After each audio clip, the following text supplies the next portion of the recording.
choose to do, Wanderer? You came in at a great time.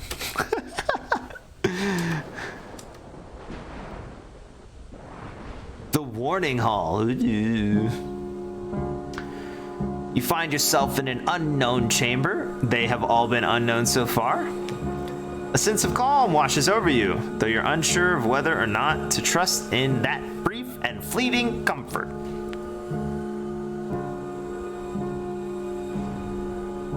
We got a note. We got a book. We got a... Okay. Wait, what? We have a crystal ball that's broken and a chair filled with blood. This is another crystallized object. What are we on? She loves me? It's a flower petal. There's a ghost that pops up. Yeah, okay, she loves me.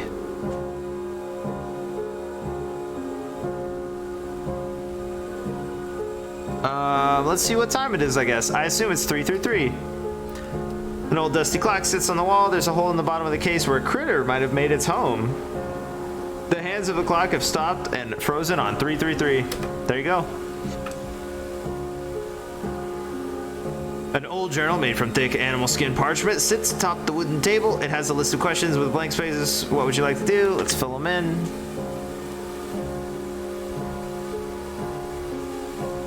Would you consider yourself to have an addictive personality? No. Would you consider yourself to be impulsive? Yes. Would you consider yourself to be abnormal? Yes. To your knowledge, have you ever been tricked and deceived by someone you care for? Yes. Would you say that you sometimes have a difficult time letting things go? Yes. These are all generalities. Do you forgive easily? Okay, that one's tricky. It depends on what it is, obviously. I'll go with yes. Would you consider yourself to be a liar? No. When someone lies to you, does it feel like an insult to your intelligence? No. Would you consider yourself to be a realist? No. Do you have nightmares? No, I've actually never had a nightmare. Would you say that you enjoy sleep? Yes, because I've never had a nightmare. Do you ever wish that you didn't have to sleep? Also yes.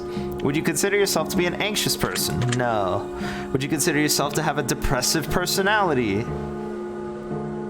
No. Would you consider yourself to be traumatized from past events that have occurred in your life? I think everyone is.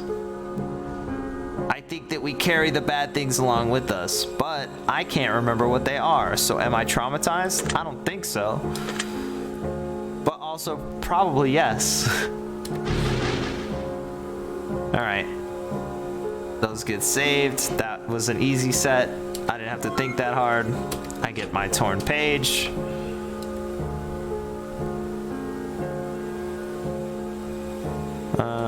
What is this bush here for? A leafy plant sits on the table in the corner of the room. It looks as though it's been freshly watered. Someone's here. As you look closer, you notice there's a 4-leaf clover among the leaves of the plant. What would you like to do? I take it. I've never found a 4-leaf clover. Before you stands an old wooden door with an iron handle. Would you like to open the door? Does anything else in this room matter? There's a note. It's gonna tell me about impulsiveness, but I'll open the door. The door doesn't want to budge. Perhaps it's not time to move yet. I assume the other one then is the same. I'll look at this. A crystal ball sits on the blood-stained table. It gives off an eerie dark energy. What would you like to do? I'll just look at it. I'm not gonna touch it. You gaze deeply into the crystal ball. It begins to radiate a dull light.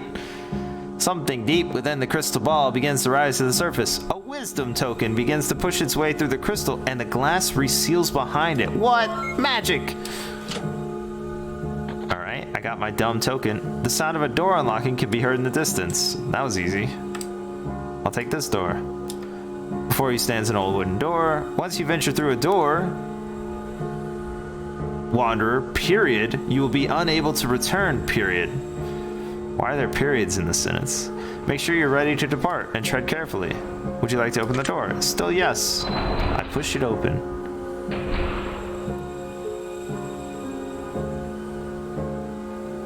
A familiar room surrounds you, yet it brings an unfamiliar feel. Alright. We got a chest. We got some notes. We got the book. We got the clock. We got the angel. Probably got to put a token there. Seems pretty easy. Wait, what the heck is that? We got the same cross as before. I'll take my pedal. She loves me not.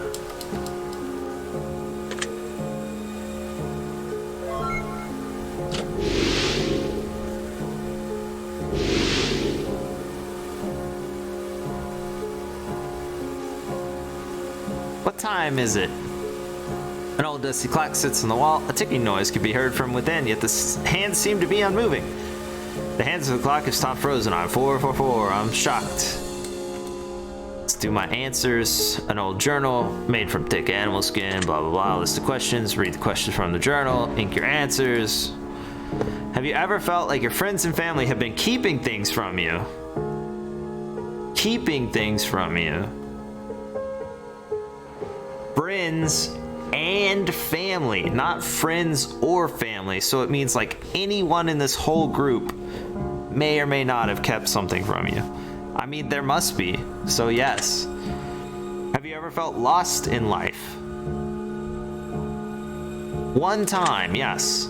Are you confident in your ability to lead people in a successful direction if a situation required it? Yes.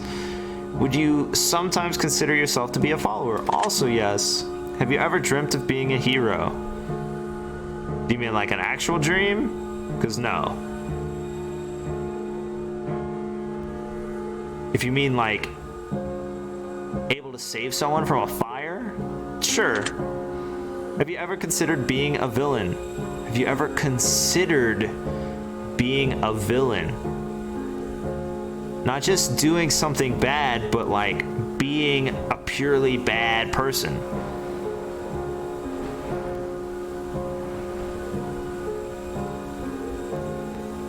I'll go with yes. Have you ever hurt someone's feelings unintentionally? Yes, everyone has. Have you ever hurt someone's feelings on purpose? Yes, I think everyone has. Would you consider yourself to be an artist? Yes, but not very good. Do you feel respected in your day-to-day life? Yes. Would you consider yourself to be scarred? No. Although I do have a couple scars or whatever. Consider yourself to be flawed? Well, that's a tricky question too, because nobody's perfect, as they say. So everyone's technically flawed, but if you mean like compared to other humans, I think we're all relatively similar, even though we feel that we're incredibly different. So I will go with no. Do you believe in perfection? Do you believe in perfection? I'll go with yes. If you knew when your significant other was going to die, would you tell them? Yes. Have you ever trusted someone with your darkest secret? Yes. You finish inking your final answer. All right, that was easy set too. The first ones were like way more philosophical. These though, these are easier because they're like, who are you? And I'll tell you who I am.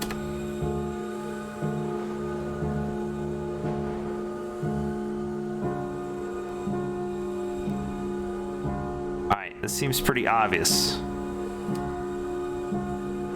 Stone statue of a veiled woman stands before you. Her face is splattered with blood. What would you like to do? Lay a token. I have to. There's no other way to progress or whatever. You hear a voice. It's best to judge one by the questions they ask rather than the answers they give.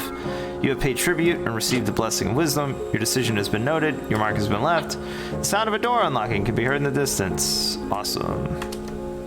Before you stands an old wooden door with an iron handle. Would you like to open it? Yes. Friends die hard. You find yourself. A faint growl can be heard briefly in the distance. It fades just as quickly as it came, and you wonder if you even heard it at all. We got our book, we got a door, we got a clock, we got a door, we got some scrolls. We got 3 teddy bears with help behind them. We got some ooze. And a twinkling. A twinkling light radiates from a crystallized object on the floor. There's a puddle of green ooze slowly nearing the object, but it has not made physical contact yet. What would you like to do? I'll take it, I guess. She loves me.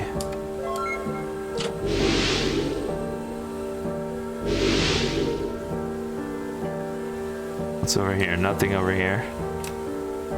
No clear way forward except this door. The time is... The initials TTT are carved into the top of the clock case. The hands of the clock have stopped and frozen at 5:55. An old journal made from thick animal skin parchment. It has a list of questions. What would you like to do? Fill in the blanks. You begin to read questions.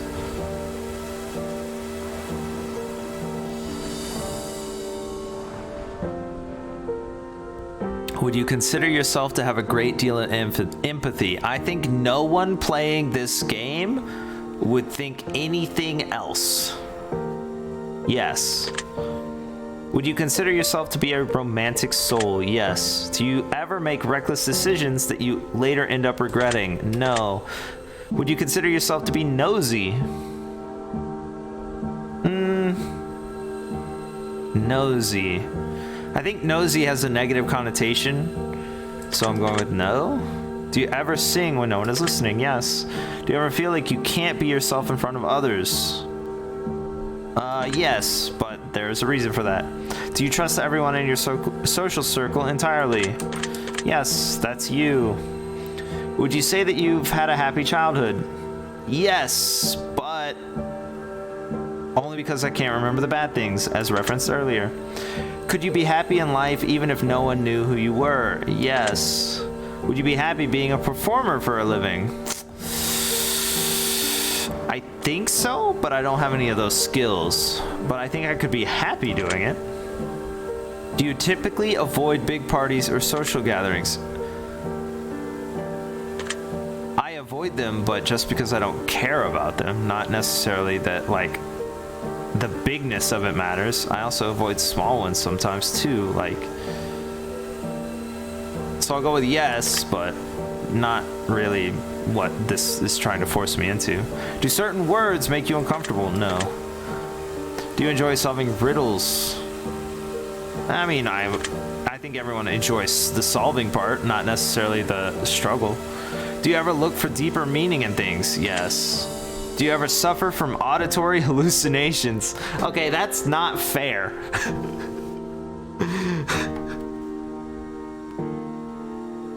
That's not fair. Yes, okay? But only music. When I'm very sleepy and trying not to sleep, like, and it's super rare, but like, if I'm trying to stay awake, but I'm in bed, and there's no other sound, but for some reason I'm trying to stay awake, but I'm very comfortable, I will hear music, yes. And then, I was talking about that, and my brother does it too, so yes. But that's not fair, that's not like words or whatever.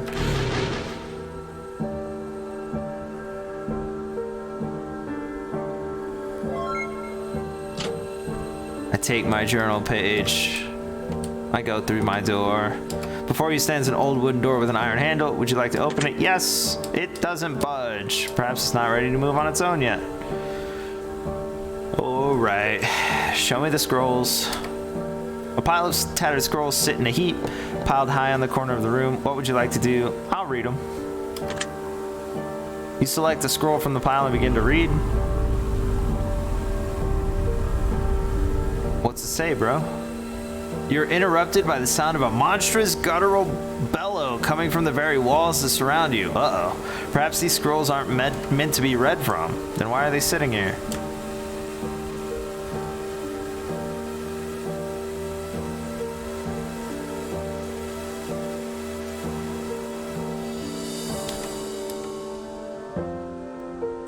Okay. Are both of these fires the same? Yes. Pick a teddy bear, I guess. The blue one. 3 bloody bears sitting in a row. Who do they belong to? Where do they go? Red's missing an eye, which makes it hard to see. Blue's missing a mouth, which makes it hard to breathe. Black's missing a heart, which makes it hard to care, as 3 bloody arrows reveal the bloody bears. What would you like to do?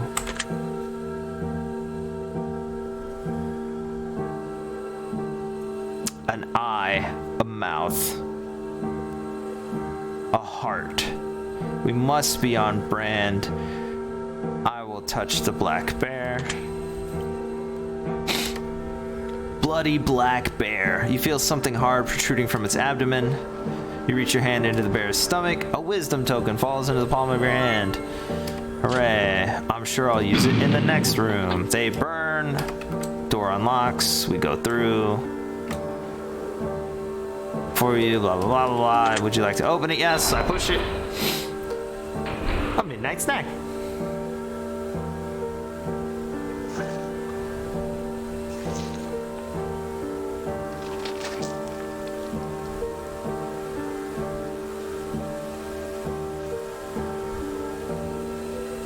You hear sounds of flesh being ripped from the bone, pulled apart, and devoured somewhere in the room.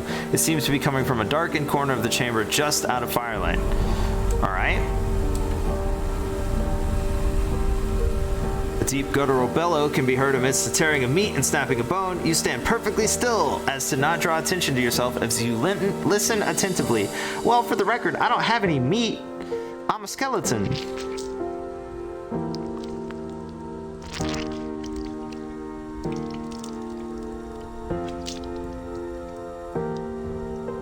The chewing abruptly ceases and something seems to be shining in the distance. It catches your eye briefly before fading.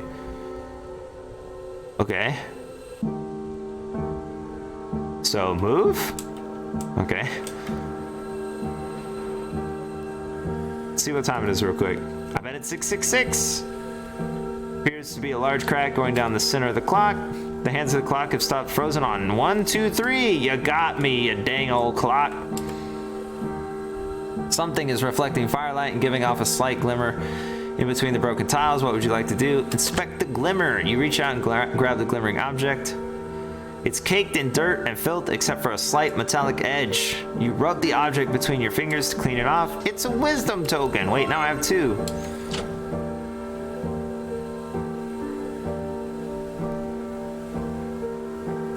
All right, here's my questions. Fill in the blank answers.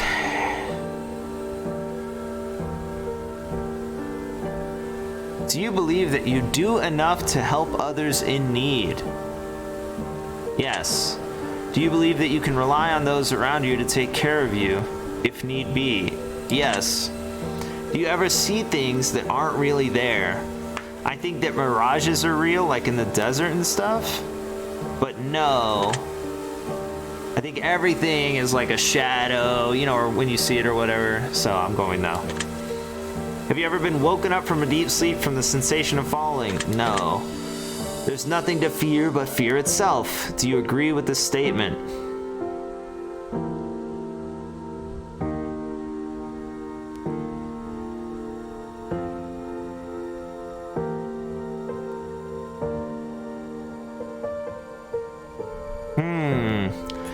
There's nothing to fear but fear itself.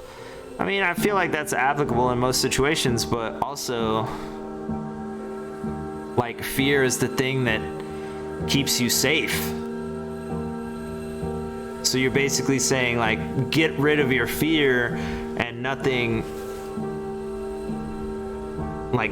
bad will happen or whatever, or like something similar to that, maybe? And I don't think that's accurate. So I'm going with no. Fear's okay. Have you lied to someone within the last week? Within the last week. I don't know. I'm pretty open and honest, I feel like. I've talked to a lot of people. I lied in character, but I don't think that counts. Have you lied to someone within the last week? No, I don't think so. Do you sometimes make promises that you can't keep? No. Would you consider yourself to have a guilty conscience? No. Do you often worry about others? Yes. Do others often worry about you? Yes, definitely. Have you ever trusted someone entirely without question? Yes. Would you consider yourself to be emotional? Emotional. I'll go with yes. Do you ever feel the presence of someone in the room with you even when you're alone? No. Do you believe that everything in life will work out exactly the way it's supposed to? Yes. Do you ever hear random knocking noises around you? I think everyone does, but it's like, you know, like a pipe moving or like a tree touching or something. So those aren't random, so I'll say no.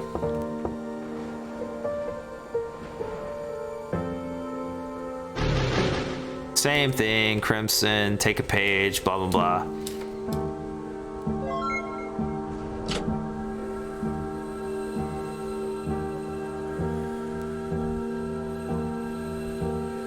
What else is in the room? Oh, yeah. We have a dead carcass thing. Oh, we got a little shrine. And a petal. I wonder if they're testing to see if I collect all the petals. I bet so. I bet it's like, do you collect all of this? Do you collect all of everything? What up, Nato? We're learning about ourselves. Well, technically, you're learning about me. If you want, you don't have to. Merry Christmas, though. I'm gonna take this. It's a crystallized object, which is a crystallized flower petal. I grab it, someone shows up. It's a ghost. He says, she loves me not, I think is the one we're on. She loves me not. Oh, your work? All right, cool, cool. I'm gonna look at this little shrine. Small ritualistic altar rests on the dirty floor. Coins sit among candles, all surrounding a picture of a mirror. Oh, it's a mirror. Among the coins, you notice there's one in particular that's only half a coin. What would you like to do? I mean, I'm gonna leave that. I don't care. It's half a coin.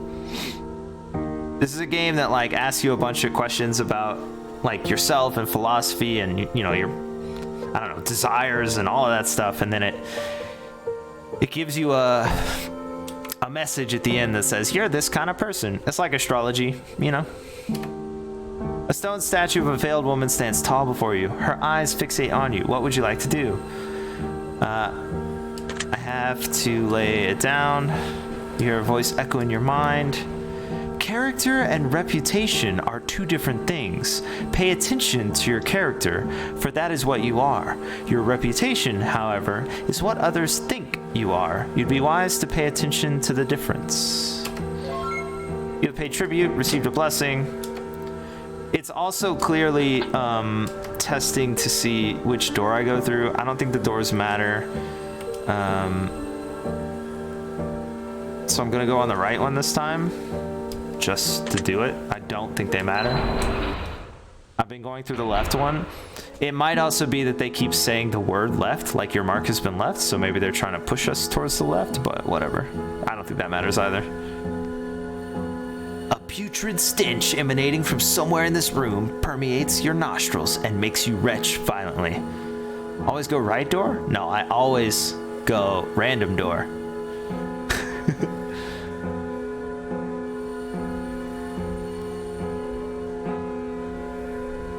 Music changed a little bit. So we have two doors, we have our clock, we have, I assume, nasty meat. I have no idea what the clock says now. An old dusty clock sits on the wall. You can see the reflection of the room in the case of the clock. However, you cannot see your own. The hands of the clock have stopped and frozen on 3, 2, 1. All right, should have seen that coming, I feel like. Buns go right. Left is floofless. Oh no. We got a bucket, we got a chest. We have our same crystallized petal. I'll take it. She loves me, is what he will say. Or she. I'm not gonna mess with any of this stuff yet. I am going to do my questions. An old journal made of thick animals Moleskin parchment sits atop a wooden table. A list of questions with blank spaces for answers. What would you like to do? Fill in the blanks. You begin to read. Would you consider yourself to be reserved? Reserved. That kind of makes it sound like, you know, not open and outgoing and stuff, but technically it just means like stoic, sort of. Like you keep things to yourself. So in that case, yes, but in what it's actually asking, you know, like trying to make me think about, I think the answer's no. Would you consider yourself to be unstable at times? I think everyone is. Do you ever feel like you're constantly having to defend yourself to others? No. Have you ever stood up for someone who you probably shouldn't have? Yes. Oh God, I hit no. The answer was yes. Oh well. Has anyone ever stood up for you during a time where you were in the wrong? Yes, and I feel bad. Would you give your life to save someone else's, even if that person might not deserve it?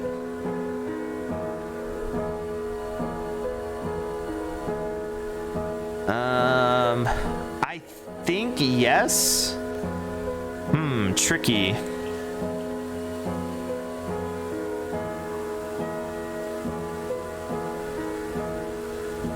Tricky.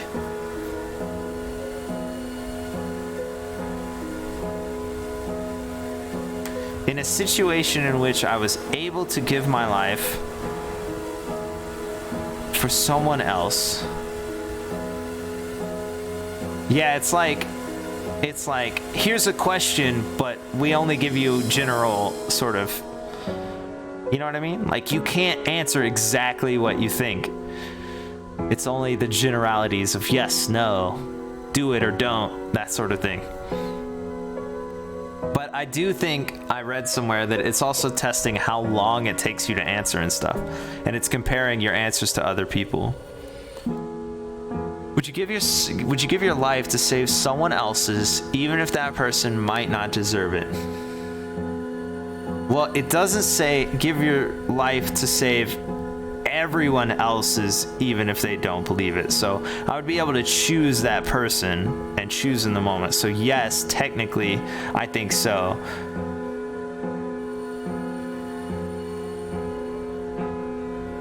I think so. Do you value other people's happiness over your own? Well, I think we can all be happy, and I think there are paths to make everyone happy, and those require tons of communication to figure out what people's goals are and stuff like that. So do you value other people's happiness over your own? I don't think so. Although, of course, like, happiness is a lot of things. So, like, giving money to people who need it, is that happiness? That's happiness for them, right? But you're not unhappy when you give. You're also happy, generally.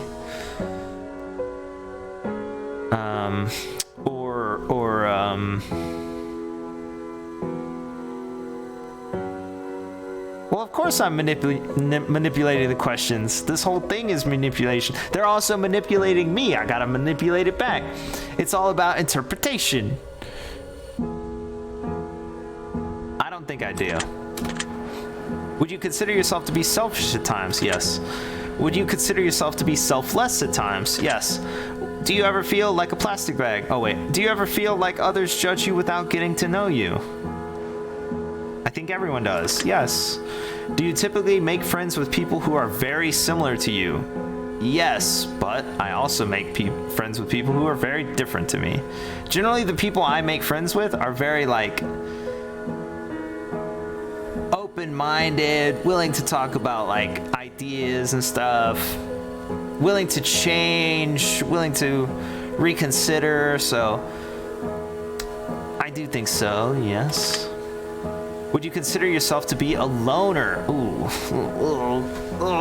what a difficult question.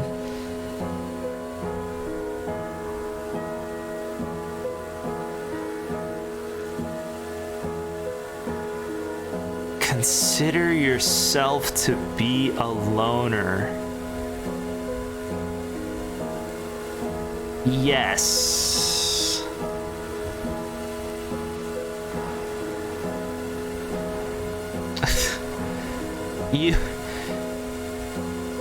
You may be a loner, it's true, but also you are here, and also I am here. So even if we are alone, you are not alone and I am not alone, right? Yeah. I think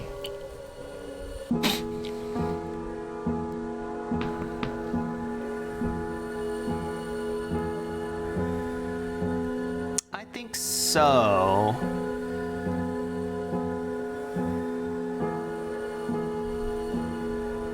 I'll go with yes.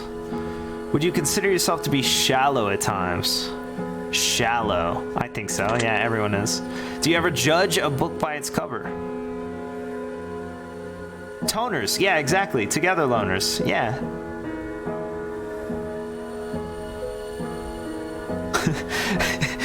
Together loners. Yeah. Hold my hand, but I'm not going to think about you.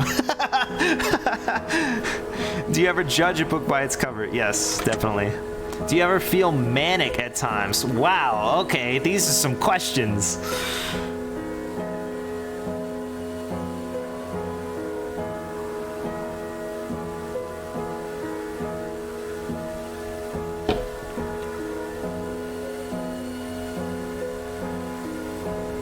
Yes.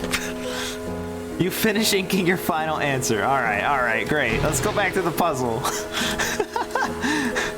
The final page of the journal appears to be considerably torn. It also seems to be made of a different parchment material than the rest of the journal. Perhaps it will be of use. You acquire the torn journal page. Your decision has been noted. Your mark has been left. There's a key that's needed for this.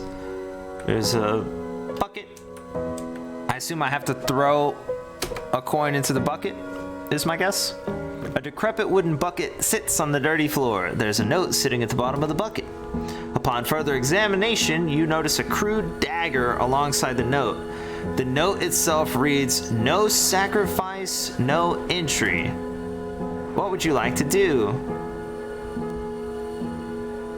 Cut myself with the dagger, even though I am a skeleton. Place the dagger and note back into the bucket. Or walk away.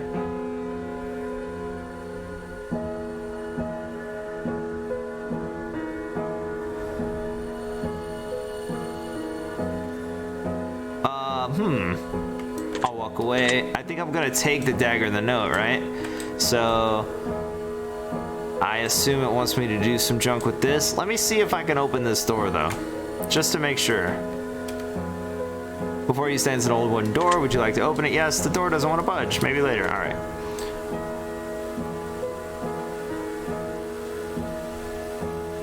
A rotting plate of God knows what sits on the filthy, blood-splattered floor. Maggots crawl in and out of the rotting refuse, and flies swarm in a heap. What would you like to do? Walk away or just walk away? Just walk away. This is probably for the best. So you're going to force me to cut myself over this bucket. Stupid. An old wooden chest rests before you, locked and chained shut. A handprint appears to be carved onto each side of the chest, along with a set of words. The two words are as follows: food and water. What would you like to do? Ooh, rest your hand on food, rest your hand on water, or walk away. I will rest my hand on water. The chain on the chest breaks with a loud metal clank. The contents of the chest are yours for the taking. You've acquired a glass bottle of water. Your choice has been made. All right. Can I? An old decrepit bucket sits on the dirty floor. There's a note. You notice a screwed dagger? Oh, okay. So apparently I put it back even though I walked away.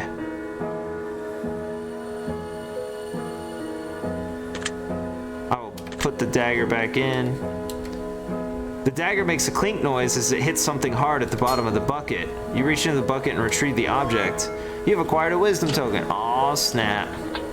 The sound of the door unlocking can be heard in the distance. What?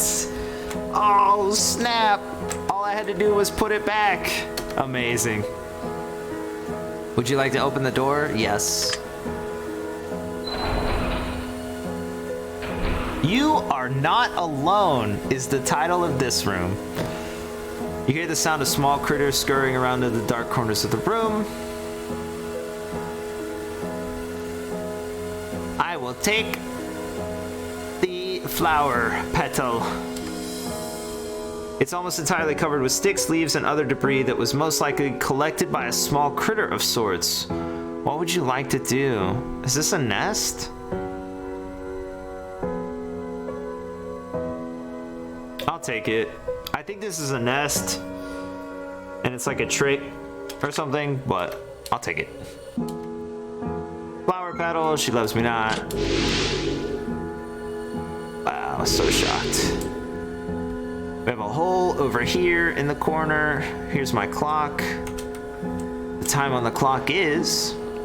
An old dusty clock sits at the wall, or sits on the wall. The wooden case is splintered and fallen apart. The hands of the clock have stopped and frozen on 1, 2, 3, and 4.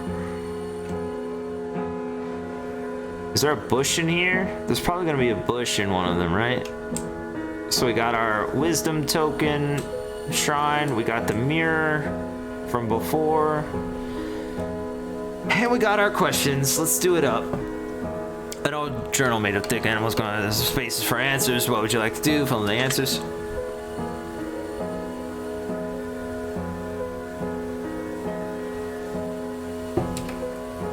Have you ever feared what may lurk in the dark as you're trying to sleep at night? No. Actually, yes, but I was very young. And it wasn't in the dark, it was actually in the light. So technically, no. Do you find that you get bored easily when you're on your own? No. Do you often find ways to keep yourself entertained? Yes. Literally the point of life, I think. Would you say that you're someone who enjoys their own company? Yes. Do you typically get along well with others? I think so, yes. Would you consider yourself to be stubborn? Yes. Would you consider yourself to be argumentative? Yes, but I'm working on it. Are you usually right when it comes to disagreements? Well, there's no 50-50 here. Are you usually right when it comes to disagreements? What's the point of life? To be happy and spread your happiness to others, ergo entertain yourself and others. Isn't that the point?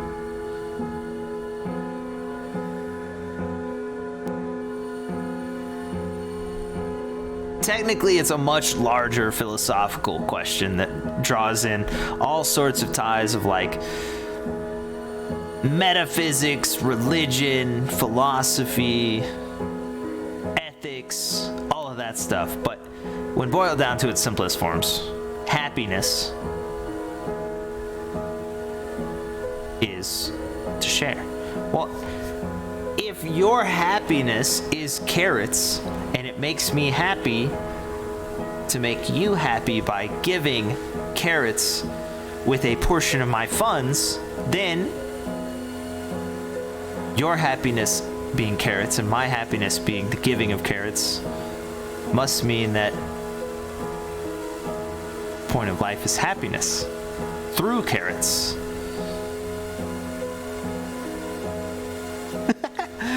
Are you usually right when it comes to disagreements? I don't think so. Because I'm not usually wrong either. It's just like sometimes you're wrong. Where are your carrots? Good.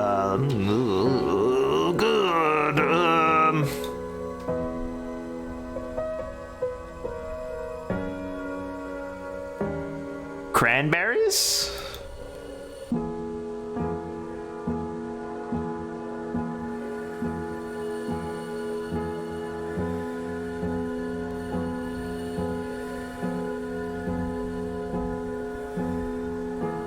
Joke's on you.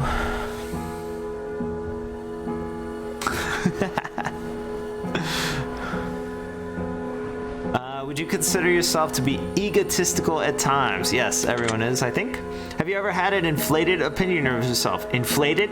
No, I'm pretty great, but inflated? No, not abnormally. But I'll go with yes. Have you ever had a low opinion of yourself? I think everyone has done that also. Do you typically have a low opinion of others? No. Does meeting new people make you anxious? No. It depends on like their position. Like if I'm meeting like someone's boss's boss and I'm like, oh, I'm wearing the wrong thing. But other than that, no. Have you ever fantasized about living in a world all by yourself?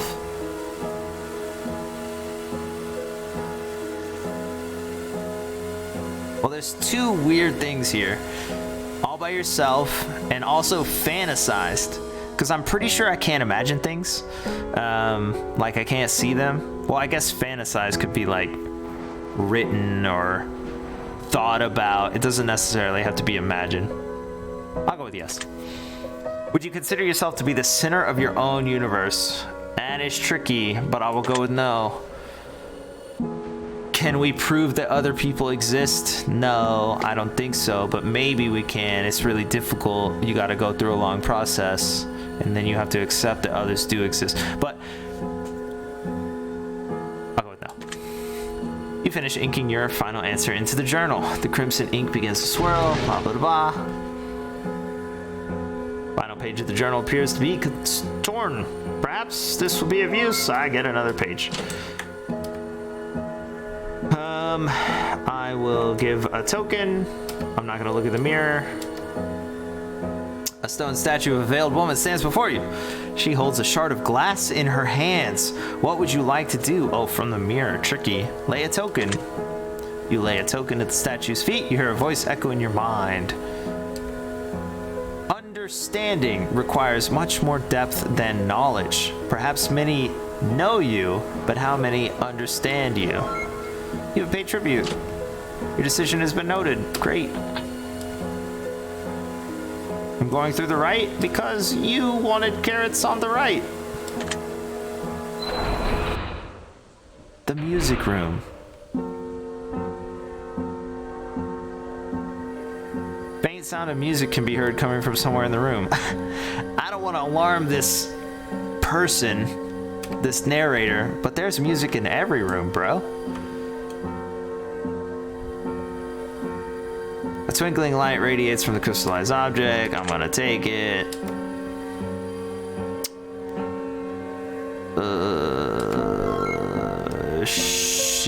Oh man, she loves me not? Oh dang, I got this one wrong. This is the first one I got wrong. Shoot, she loves me, okay. We got our book.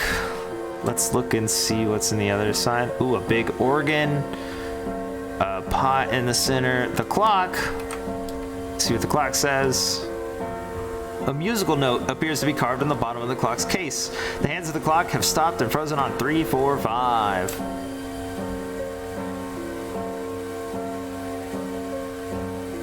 An old journal made from thick animal skin parchment, blah, blah, blah, blah, blah, blah. Questions, blah, blah, blah. Write your answers. Do you ever take dangerous or unnecessary risks even when the reward probably isn't worth the consequences? Yes. Do you ever do things? The other clock was 1, 2, 3. Yeah, all the clocks are different actually. We had 111, 222, 333, 444, and then we had 555, and then we had 1, 2, 3, and then we had 3, 2, 1, and then we had 1, 2, 3, 4, I believe, or something like that, and then 3, 4, 5 or something. I don't know. There might be 1 or 2 that I missed. Do you ever do things for the thrill or the adrenaline rush that the activity gives you? Yes, everyone does. They're called like roller coasters and junk. If you knew that your death would be the fault of your significant other and the only way to avoid your death was to break contact with them forever, would you do it? Oh my gosh.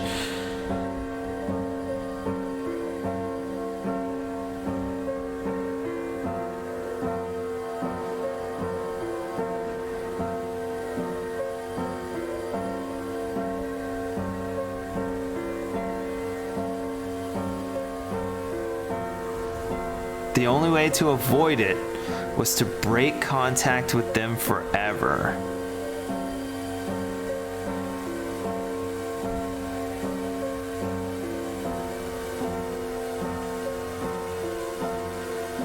Your death would be the fault of your significant other.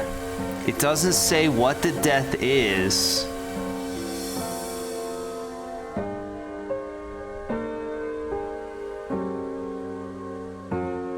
Because obviously this question says, if you crush your significant other with the knowledge that they killed you, would you do that, or would you allow them to live a life without that weight? And while I agree that crushing your significant other with the knowledge that they killed you is terrible, it does two things. In my opinion, this is just my significant others are trouble. Okay. In my opinion, this is a thing that a lot of stories do, and I think it's wrong, because in this scenario, you take the choice away from the significant other. In the same way that, like, people who are like, oh, this person would be better off without me weighing them down. Like, the other person should be able to choose as well. If they're in a relationship and you think you're holding them back, you tell them, I think I'm holding you back. Maybe we should go separate ways. You don't just be like, I'm gonna break up with you. It's what's right. That's not what's right. You remove choice from your partner. That's messed up. So I don't think that I would break contact with them forever. I would spend my life making them happy, and then I would also be able to tell them this is what may happen.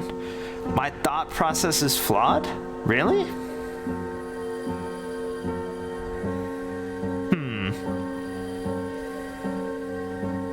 It doesn't even say when this occurs. What if this occurs in 40 years? What if they die too?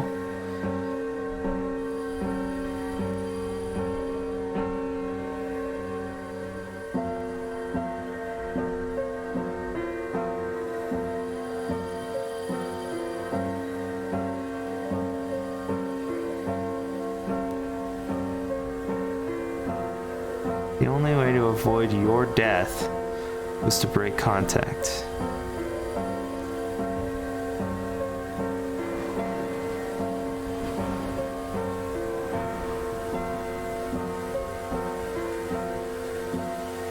So let's go the other way, right? What if you're with a partner and you find out that you're going to kill them at some point?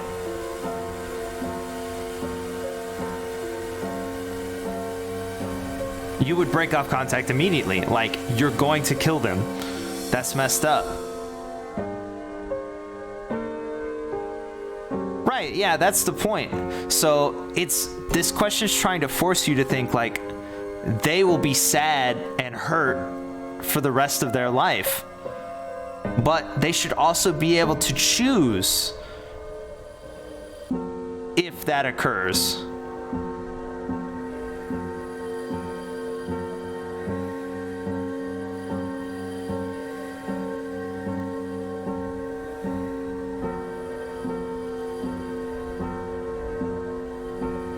It's not about like, are you too selfish? They don't get a choice. You have the knowledge. Yes, but they should get a choice. You have the knowledge. You can tell them.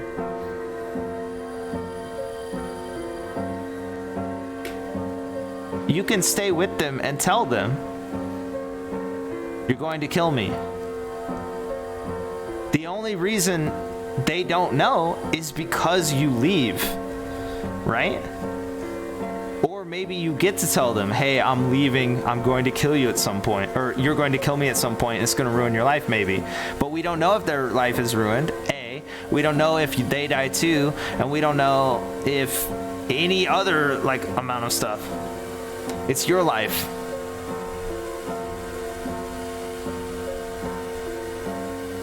They don't have a right to influence your life. Well, I mean, when you're in the relationship, they do have a right, because it's their life too. Like at this point, you're arguing my point. Like if I say, hey, I'm leaving, I'm not going to let you be sad in the future, I'm going to make you sad now. How do you know that you didn't ruin their life now? How do you know that they don't take the dark path? You know, like without giving them the choice, you influence their life so substantially that it is completely different. In my opinion,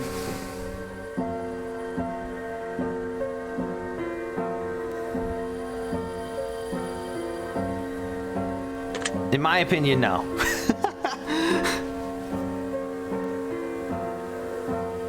So like, I have the right to do with my life what I want, okay? And in my life, I date a person. That person, assuming that it's a real person and they exist and they have feelings and there's no like social engineering, no pressure, no power dynamic, none of that stuff. They're choosing to be with me. They're doing the same thing that I'm doing. So they should have an equal stake in the relationship at all times. They should have an equal stake in the future. They are equal to me. So I would not cut myself off, just like I wouldn't be like, oh, I'm holding you back, I'm gonna break up with you. They should be able to get to choose as well, just like I do.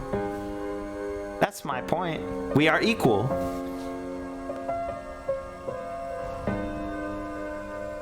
If you could know the death dates of everyone you care about, would you want to know? No.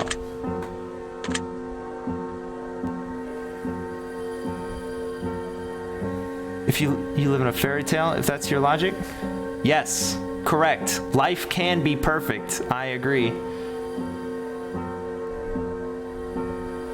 I think the only reason that life isn't perfect is that people accept that bad things are deserved. Like, good stuff happens in life and bad stuff happens in life, but you can seek to avoid it at all times. It still might happen, but if you struggle and you fight and you try, you might avoid the bad stuff. And so I think I will always try.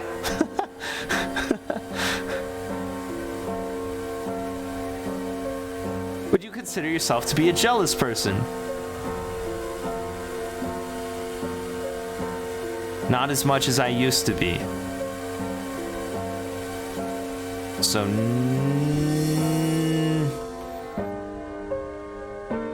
I'll go with no. I'll go with no.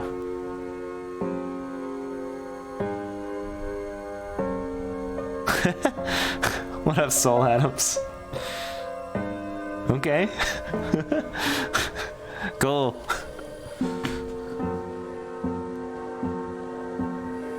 It is a game that's supposed to force you to think.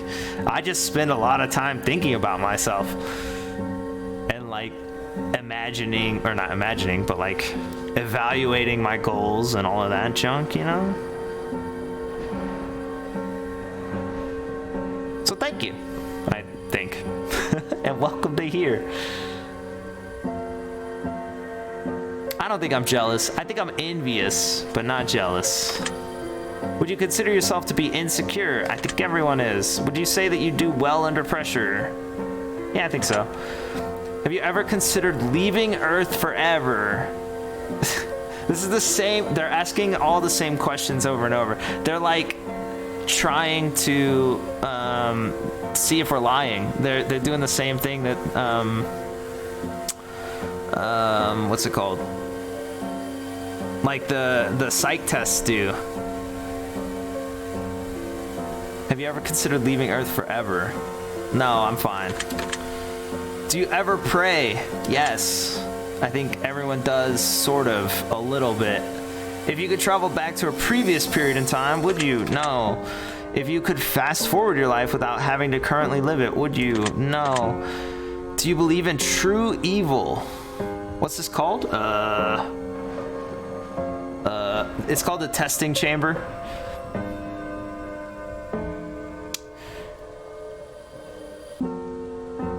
You don't pray illogical. That's cool.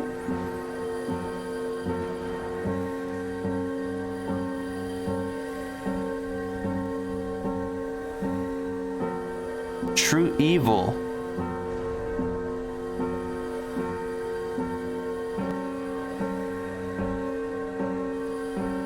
Yeah, do it up.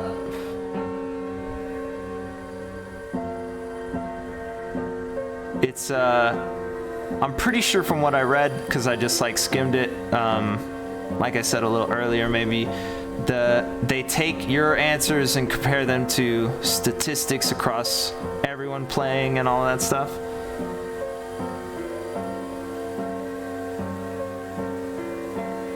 Etc. Yeah, there's a lot of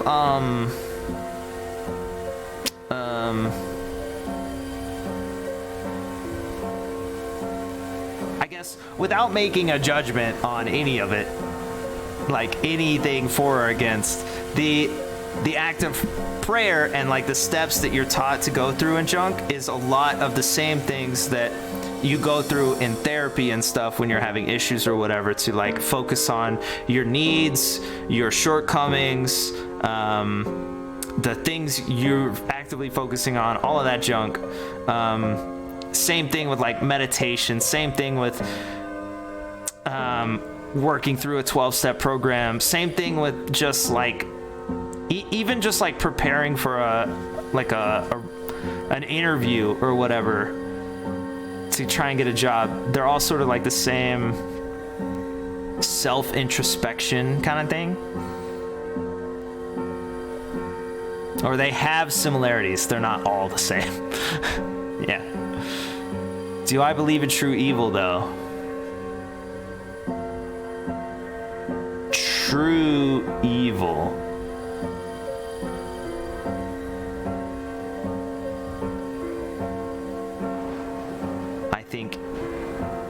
I think evil actions are learned through time and stuff, and like how you grow and all that stuff. But is there a true evil? I'll go with yes. I mean, even if it's something crazy like antimatter or I don't know, like something chaos, whatever.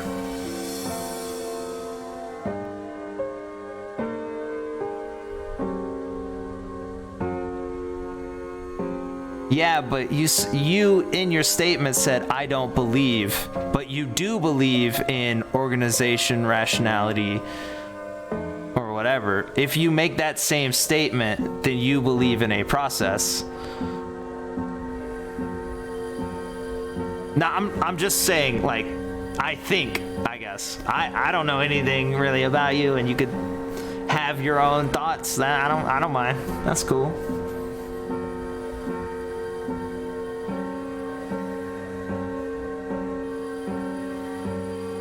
I'm going with yes on true evil. It's better to kill than be killed.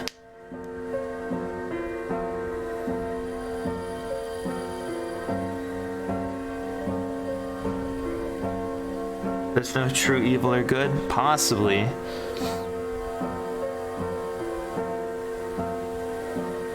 If there's a fourth and fifth and sixth or whatever dimension, I don't know the answer. Because they are outside of perception. could exist.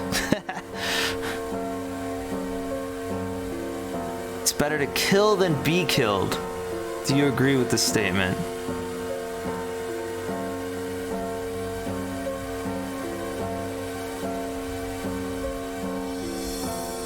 No.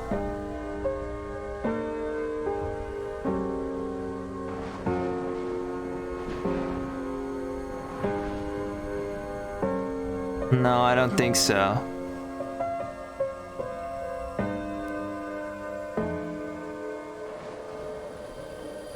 Yeah, so let's say there's a dimension outside of ours, right?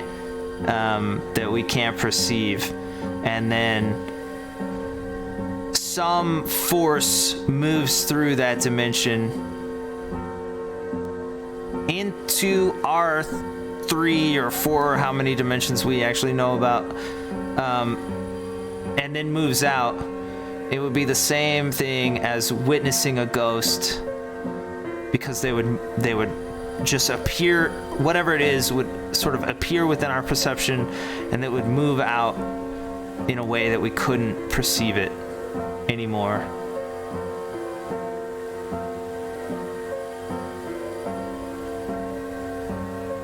And we would have no way to explain it because we can't perceive the thing that they're moving through.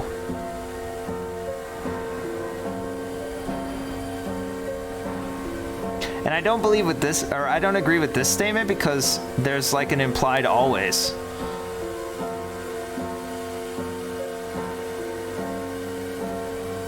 Like, it's always better to kill than be killed. Well, I don't think so. Do you agree with the statement? No. Is there someone in your life currently that you fear? No. To your knowledge, has anyone ever been afraid of you?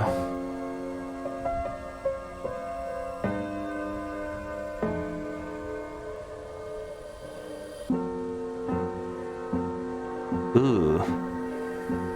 Sometimes it's better to be killed. Yeah, I mean, they're basically... They asked a bunch of questions earlier about, like... If you would make someone sad or whatever, like your significant other, if you would make them sad or leave their life. And, like, all sorts of other questions. So, like, at some point there must be a reason where you would die. They also asked if you would give your life for someone, you know, like all sorts of questions like that. So I think that if we all have the same value, there must be situations in which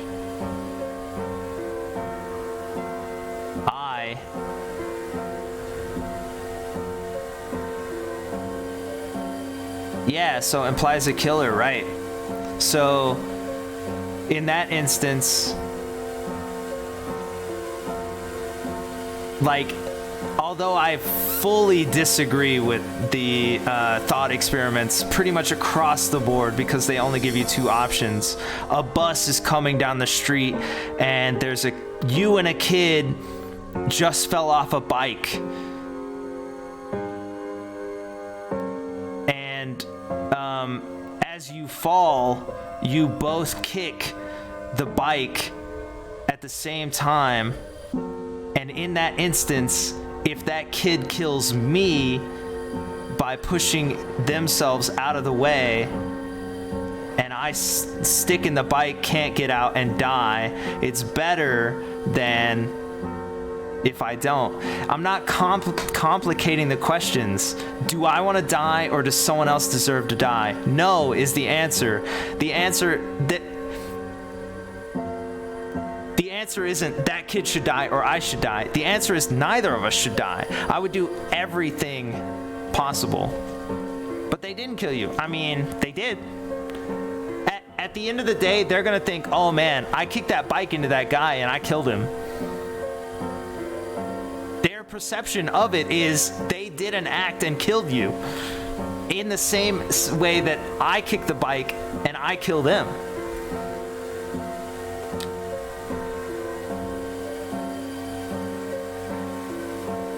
is no neither. It's black or white. There is no black or white because the actual answer is to struggle. It's always a struggle. Like those stupid thought experiments where it's like, a killer is going to kill you or kill your significant other. Who do you have them kill? I attack the killer. It doesn't matter. Like, it doesn't matter that you've brought up this thought experiment. I will not choose I die or my significant other dies. I will fight. Like, the question is stupid because possibility goes in every direction possible. So how can you say, to your knowledge, or no, this one doesn't really work, but how can you say like you die or someone else dies? No one dies, okay? A killer wouldn't give you a choice. I don't care. If the killer doesn't give me a choice, my action is to fight. Their action is to kill. They are in the wrong, as stated by pretty much all of society and morality and all that junk. So when they do the act of killing, I'm not the one performing the act of choosing who dies. I'm fighting back against the entire system, the entire situation. I'm fighting back against the person making the morally wrong choice. I will not make the morally wrong choice as I see it. I will look for the third option always.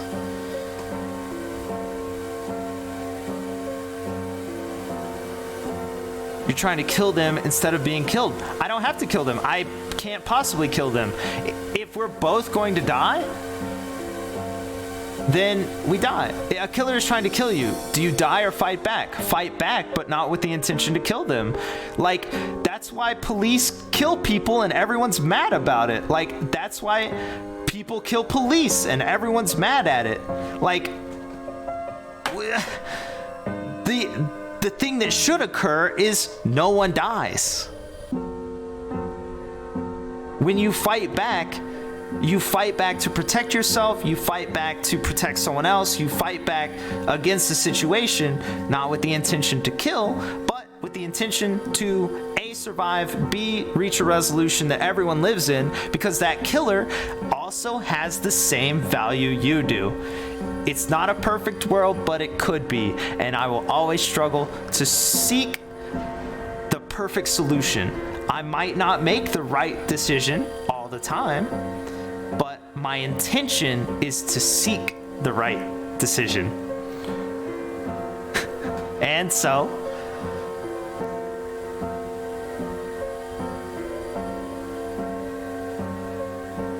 do you value your life or theirs more? No, I do not. All life is equal. That's the important part. When we talked about freedom earlier, the answer isn't, is freedom whatever the most important or whatever. No, equality is. You're just as important as I am. You have intrinsic value. You're whatever you are, your contribution to society or lack thereof, your social standing, all of that stuff, at the very core, you are equal to me. I am equal to you. And so when it comes down to a killer will attempt to kill you or I, who do you choose to live? All three of us are the same, even the killer. We should all live through the entire situation, no matter what.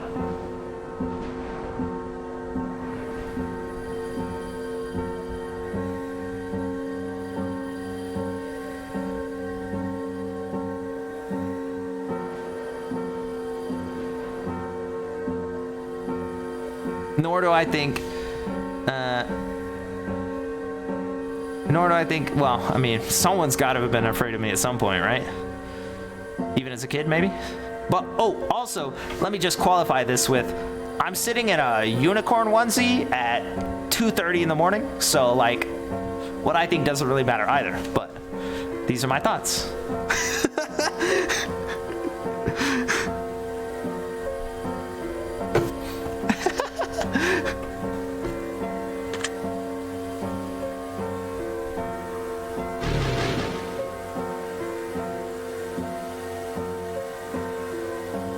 And I take my torn page and I walk away from the book with my page.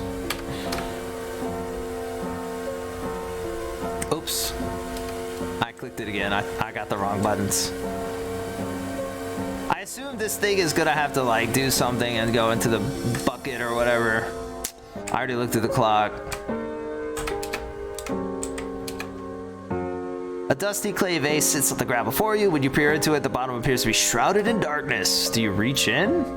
Smash the vase? Walk away? Hold on, let me think. An old organ rests against a stone wall. It's caked in thick cobwebs. Spiders skitter quickly across the keys. What would you like to do? I mean, I'm gonna touch it, I guess.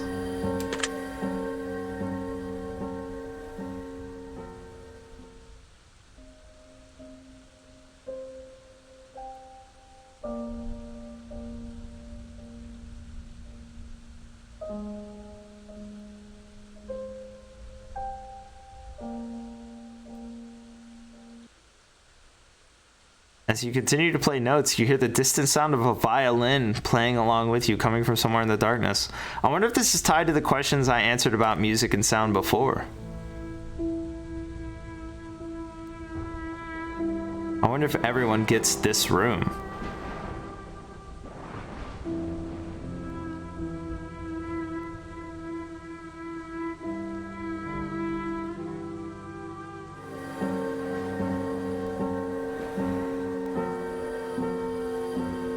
What does that mean?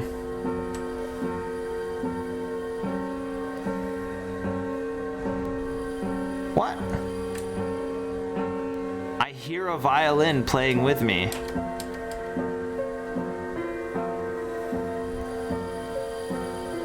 What? What?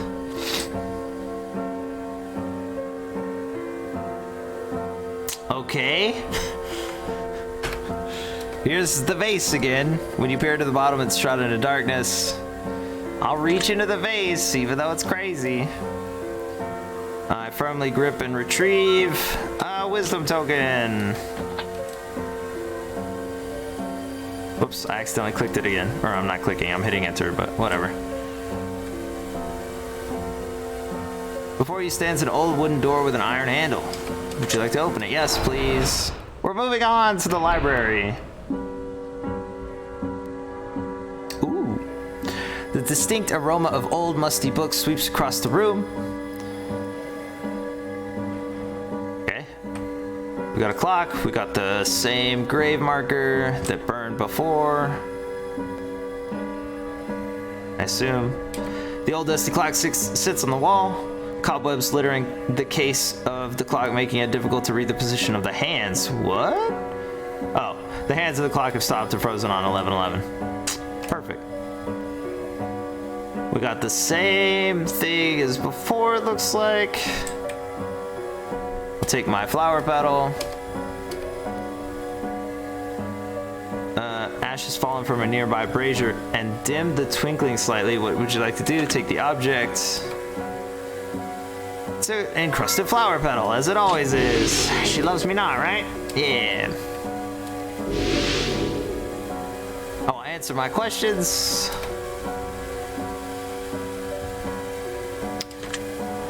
You begin to read questions from the journal. Would you consider yourself to be a gambler? No. I have gambled, and I do think it's fun to go for luck, but the important things, no. Would you consider yourself to be a confident individual? I think so. Would you consider yourself to be more or less independent? Yes. Would you consider yourself to be attractive?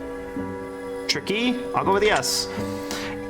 If you could implant a microchip into your hand that would replace all handheld electronic devices that you currently use, and your hand would act as a substitute for anything and everything you could need in that regard, would you do it? Yes. Do you lie to people on a daily basis? No. Have you ever been afraid of suffocating? No. Have you ever been afraid of someone breaking into your home and harming your animals? Harming my animals? Not like directly. I think they might go outside with the door open or whatever. I'm going no. Are you confident in your ability to defend yourself if need be? confident in your ability to defend yourself? Statistically, no.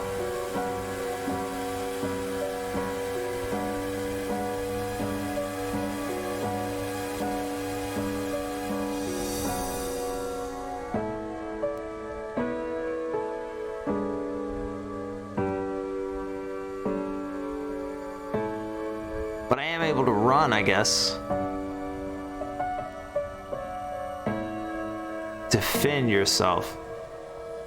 I assume against an attacker who may or may not be trying to kill me, or may or may not be insulting me.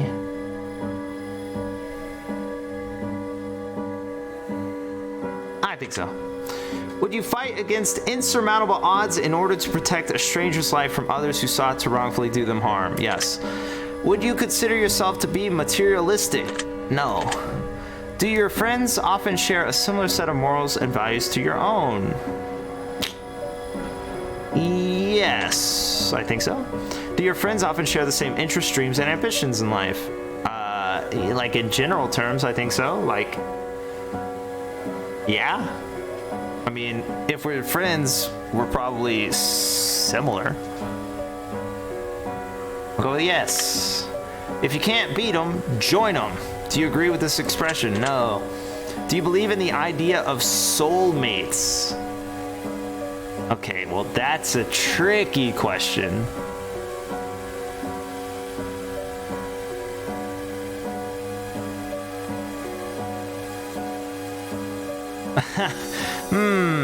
Do you believe in the idea of soulmates?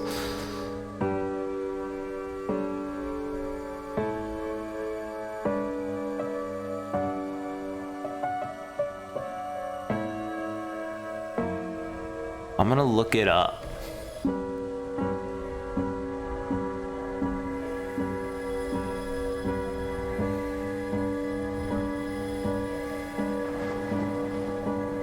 A person ideally suited to another as a close friend or romantic partner. Ideally suited. Yes.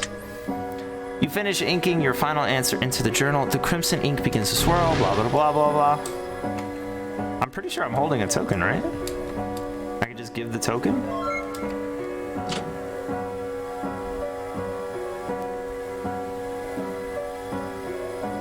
So a statue of veiled woman says, before you, she holds an old leather-bound book, pressed tightly against her bosom. What would you like to do?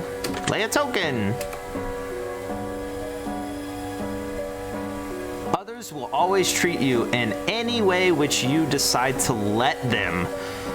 If you wish to be treated differently, then show them what behaviors you will and will not accept. Okay, sure.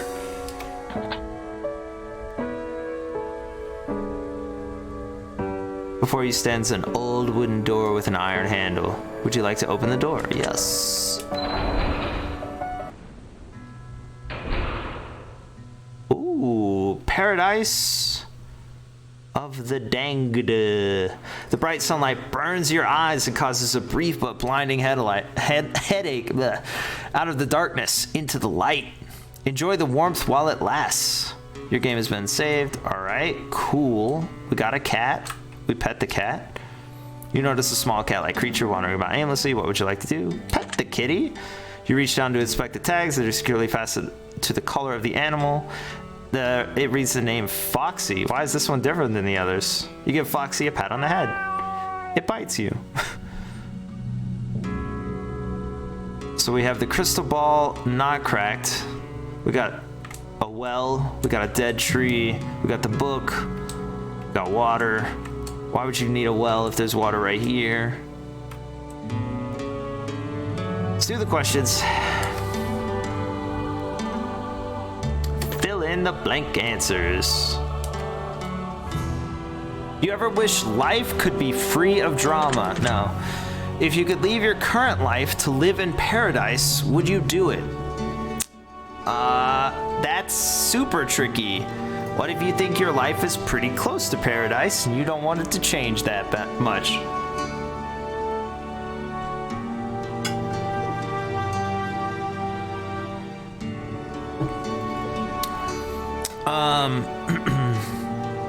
To live in paradise. Leave your current life.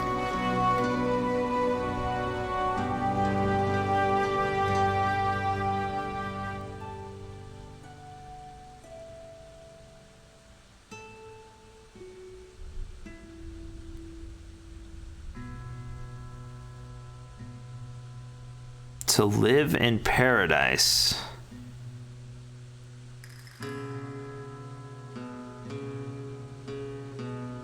I think everyone would choose yes, right?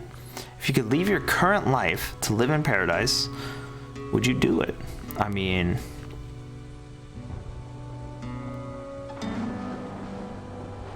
do you leave everything in your life behind? What is this question really asking? Are you happy with your life? Are you content?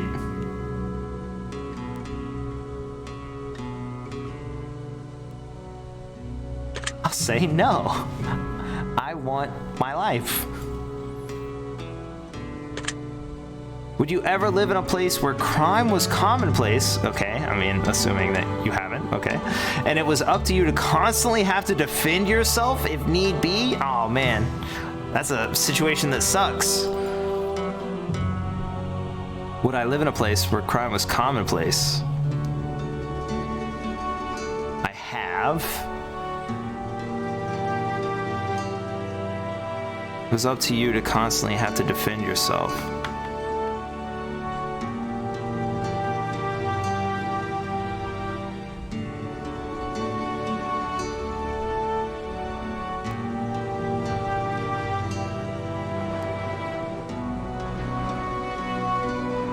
It's up to you.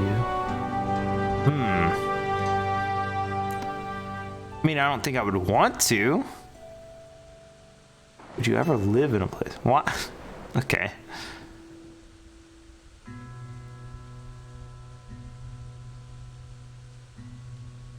But I mean, like, sure, if that's my circumstances.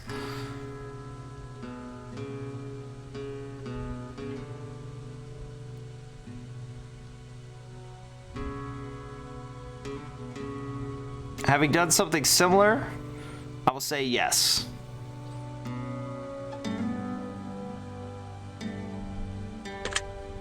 If you discovered that you were if you discovered that when you were conceived, you were one of 4 identical embryos who look, talk, and act just like you, would you ever want to meet your other siblings? Yeah, why not? We sound cool. Oh man, imagine 4 of us just chilling. Yeah. Would you consider yourself to be the most honest person you know? Most honest. Do I think I'm the most honest person I know? Man, I know a lot of really cool people. I don't think so. People are strange when you're a stranger. Do you agree with this statement? People are strange when you're a stranger. Yeah, I've had a lot of friends who are really odd, and then I'm like, yeah, but that's just Sweet Lou. Sweet Lou is odd. Who cares? I know that it's fine, and I know what they're doing and all this stuff, but other people are like, oh, that's freaking weird. So yeah. Do you believe that one should always stand for what they believe in, regardless of the consequences? Yes. Have you ever caused someone to have a near-death experience? Caused someone. Does that count like car stuff? I assume so.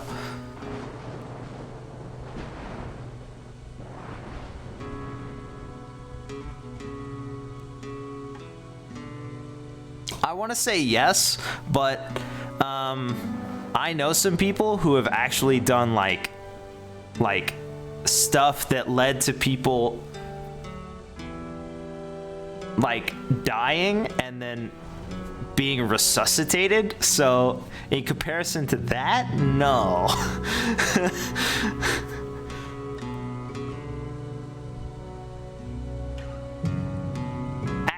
Oh God. Oh God, yes. Now that I think about it. Would you play Russian roulette for the chance at $10 million? No. To read the entire thing. Would you play Russian roulette for a chance at $10 million? But if you win, you walk away with the money. But if you refuse to play, your net worth immediately becomes zero and you lose everything you've ever worked for. No.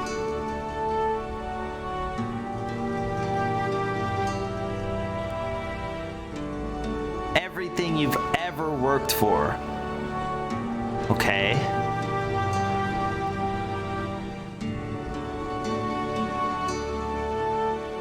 Would you play Russian roulette? No. Are you oftentimes afraid of change? Oftentimes, no. Sometimes, maybe, but not all the time. Do you suffer from pain on a daily basis? No, and I weep for those who do. Have you ever wished that you couldn't feel pain at all? No, and I weep for those that have. If you could grow wings and fly far away, would you? No. Do you ever feel invisible to the world? Yes, but I was proven wrong, so technically... Well, I guess technically yes. If the things you owned and what you purchased had no bearing on what people thought of you, would you choose to spend your money differently? Purchase had no bearing on what people thought of you. No, I mean, they don't. Would you choose to spend your money differently? I don't know.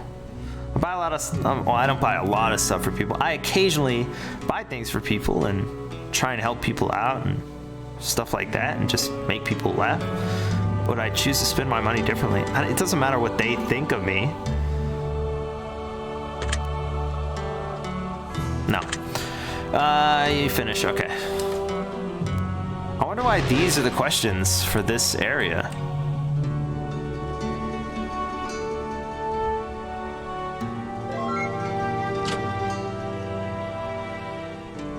I wonder if it's random. What if it has nothing to do with anything? Get out of the way, butterfly! Can I just leave? Oh, you have to make a choice in the puzzle too. Okay. Water? There's water. The water seems to run cold and fresh from the mountainside. Alright. A note is pinned to the bulletin board. It reads as follows. You don't have to stay, but you don't have to go. You could survive here forever. You at least deserve to know. The fruit is safe to eat, and the water is fresh as can be, and if you choose to stick around, you'd be in good company. Okay. So, I stay? Oh, I see my flower petal. Hot sand covers the majority of the object, and the rays from the sun make it difficult to see. What would you like to do? Take it! He loves me? Yeah. Okay. I guess I drink some water? Oh, I can't. Alright. Look at this flower. Beautiful green leaves grow brightly and healthily from this desert plant. No! Butterfly, stop trapping me!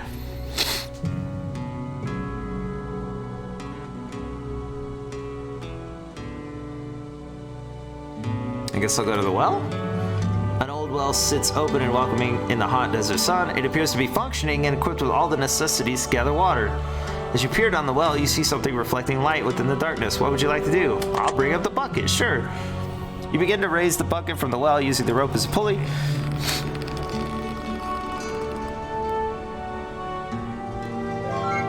You have acquired the golden loot.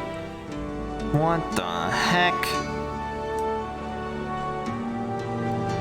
The plant offers what appears to be a bright red, ripe and sweet fruit to those hungry enough to take a bite. What would you like to do? I mean, the thing said it's fine. I'll eat it. The sweetest of juices flood from your mouth and generate a delectable taste unlike anything you've ever eaten before. Seems good. All right. The desert cactus is covered with thick thorns. It's probably not wise to touch it. Okay. I guess I have to do this crystal ball. A winged totem stands tall before you. An orb made of crystal absorbs sunlight and produces an incredible amount of heat, glistening and gleaming brightly. What would you like to do? I'll just look at it again, because it seems like it's hot. You gaze upon the orb and peer deeply into the glass. Something beneath the orb glimmers in the sunlight. Ooh, you have acquired a wisdom token. All right, great.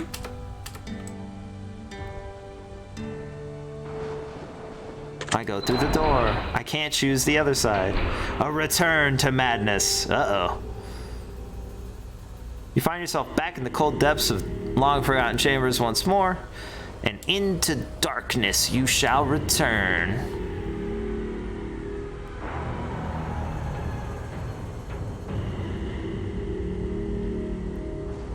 Am I enacting some sort of... what is it, Plato? Plato's cave or whatever? Is that what's happening? An old dusty clock sits on the wall. The case of the clock is minor scorch marks as if someone had briefly attempted to burn it.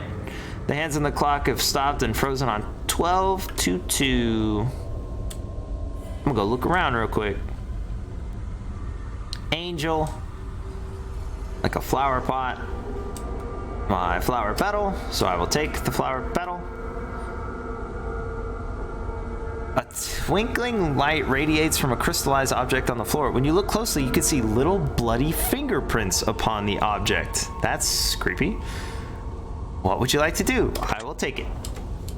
Grab the twinkling object. It appears to be the flower petal. She loves me not. Can I put it in this vase? Oh wait, it's just another flower. A pot of flowers sits on the table. The flower pot seems tilted slightly as if it's sitting on top of something and providing a lack of balance. What would you like to do? I'll look under it. A small coin is wedged underneath, making it uneven. You got a wisdom token, all right? Unrelated, I guess. I'm gonna question these questions, but I'll be right back real quick.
Go on back. Push. Question time. An old journal made from thick animal skin parchment sits atop the wooden tables. Blah blah blah blah blah. Questions, spaces. You ink your answers. Would you consider yourself to have a chaotic personality? I want to say I'm pretty uniform, but other people think I'm chaotic, I think. And I want to say that I hope I'm willing to change. So, change, chaotic, sure. I'll take yes. Would you consider yourself to be a passionate person? Yeah. Ugh. Occasionally.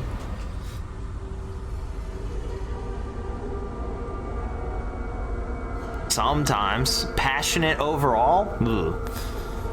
I don't know. The amount of times I say I don't care seems to be indicative of no, but...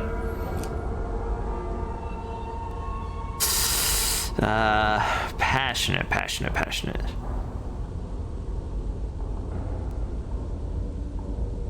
I'm gonna go with yes.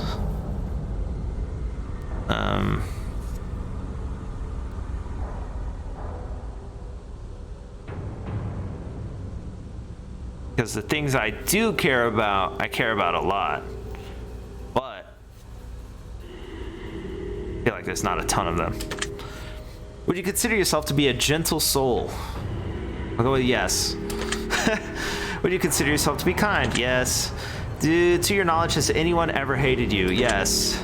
Have you ever truly hated someone else? Yes. Forgive, but never forget. Do you agree with this statement? I mean, never forget?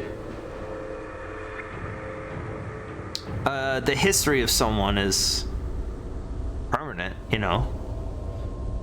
They've done something. They've always done something. Can they change? Yes. But need they go through a process as well? Yes. After that process, you give them trust.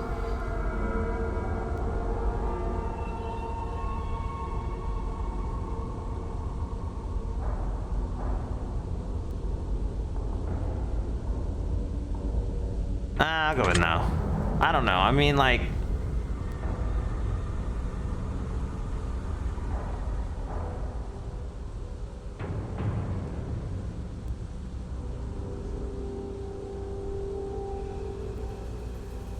I'll go with no. Everything happens for a reason. Do you agree with this statement? Phew. I don't think so. I mean... Everything happens for a reason. I think things...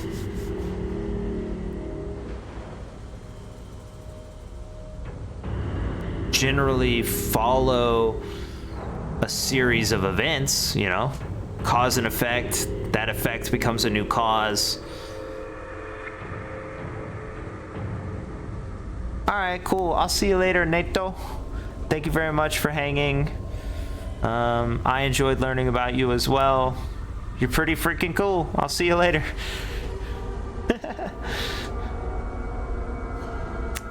Everything happens for a reason.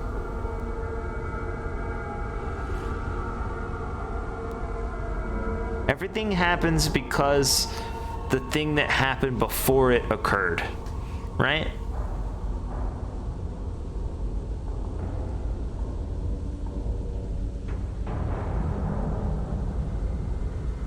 So, like, someone buys a new car.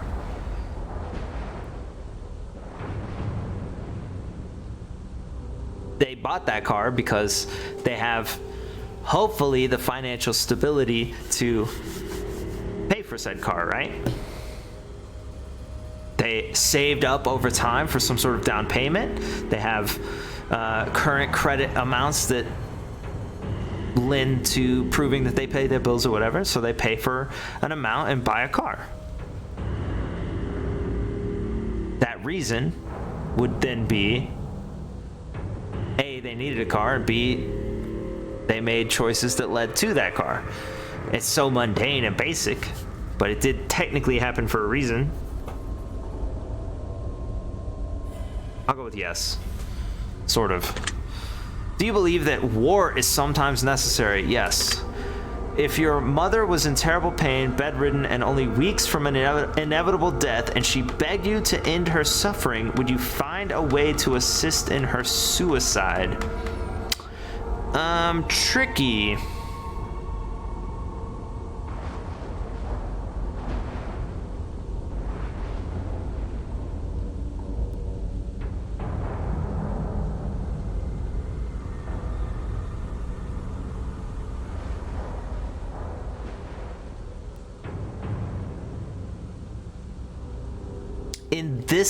In this specific scenario, no. But everyone has the right to life, and everyone has the right to their body and all that junk, right? So if my mom was not in terrible pain, not bedridden, and only weeks from an not weeks from an inevitable death, and she said, if this set of experiences occurs, I would like you to listen to me if I beg you for death. I'm making the rational choice now without the pressure and pain and all that stuff. Then I would consider it, and hopefully I would make a choice that works out to be correct.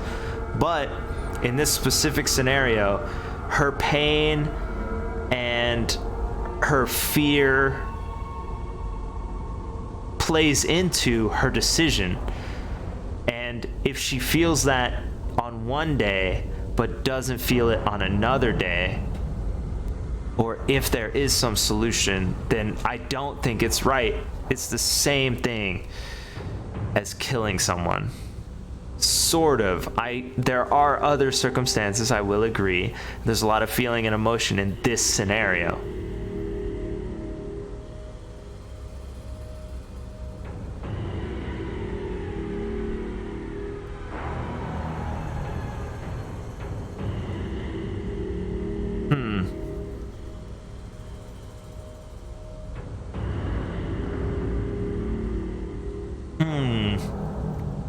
My mom is still alive.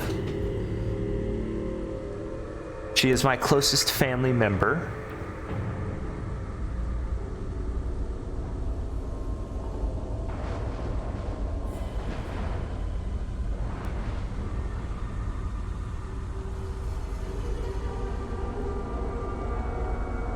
Find a way to assist in her suicide. Assist in her suicide.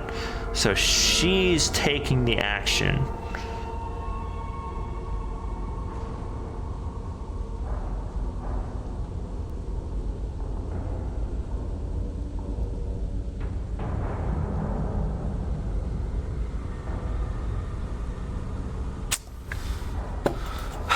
She should be able to choose.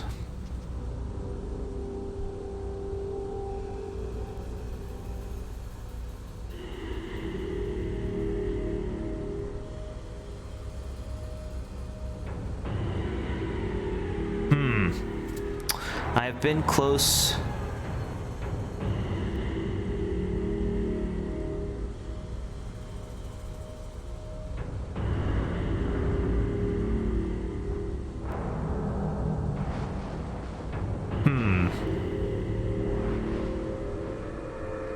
I'll go with no.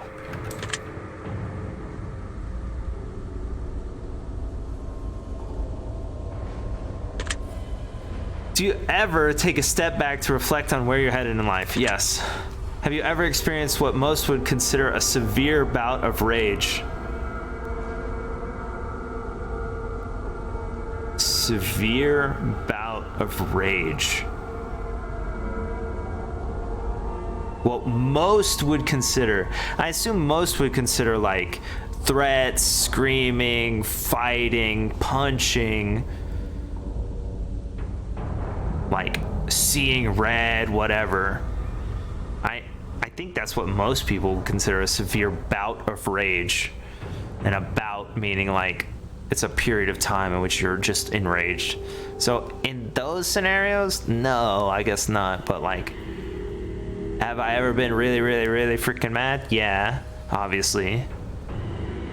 I don't think it's rage, though.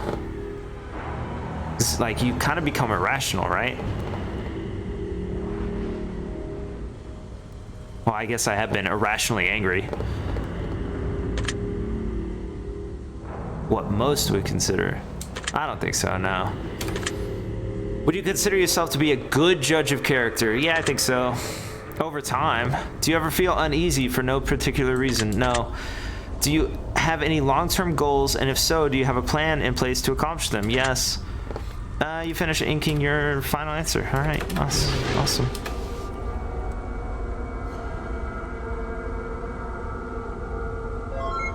You've acquired a torn journal page. Your decision has been noted. All right, take my coin. Her fingers are caked in wet soil and a pile of worms rests at her feet. Weird. What would you like to do? Take my token. You hear a voice echo in your mind. The grass isn't always greener on the other side. The grass is greener wherever you decide to water it. Obviously.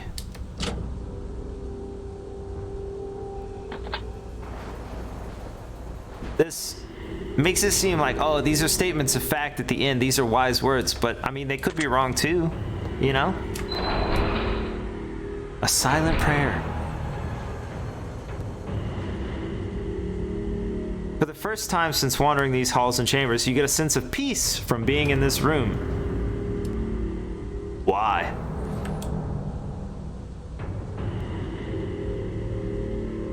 We got a shiny thing, a chest. As you gaze upon the glimmer, a sense of peace and calm befalls you. I will take the object, thank you. She loves me not. Oh, she loves me. What the heck? Was I wrong? I mean, I'm clearly wrong. We got a jar or a bucket. A keg, if you will. Old dusty clock sits on the wall. The words "pray with me" are carved into the bottom of the clock's case. The hands of the clock have stopped and frozen on 10. All right. An old journal made from thick animal skin parchment. List of questions. You begin to read the questions from the journal. Do you think about death often? Yes. Do you believe you're going to live a long, eventful life? Do I believe it? I mean, I don't know. It's gonna be as long as it is. I'll go with yes, but I don't know. Yes. Do you ever talk to yourself? Awkward. Only if you're not there.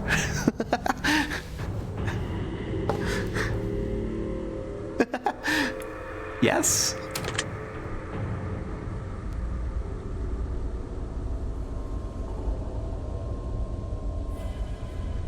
Have you ever witnessed an event you couldn't explain? No.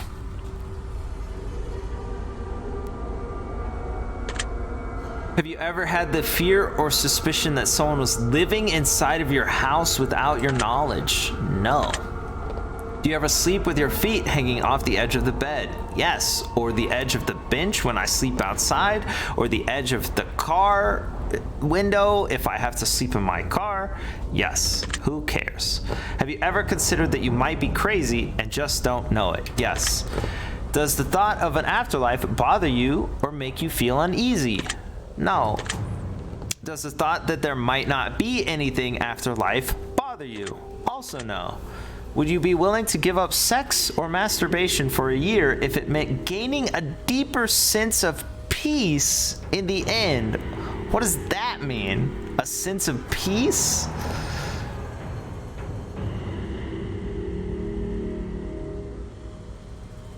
Sense of peace. This question is, would you forego momentary happiness for future happiness?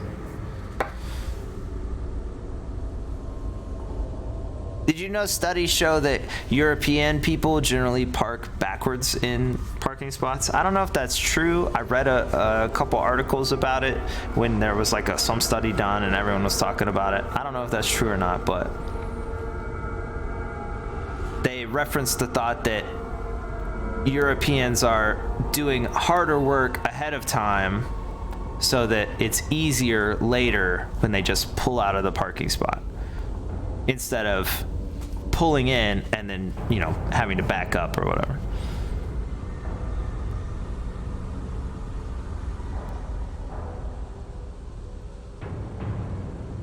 It meant gaining a deeper sense of peace. I mean, sure, I don't care that much. Yeah. Would you consider yourself to be easily manipulated at times? I think we all are. Because you're only exposed to the ideas you can acquire. And if you've never seen an idea outside of your own framework, then you can't reevaluate your framework. So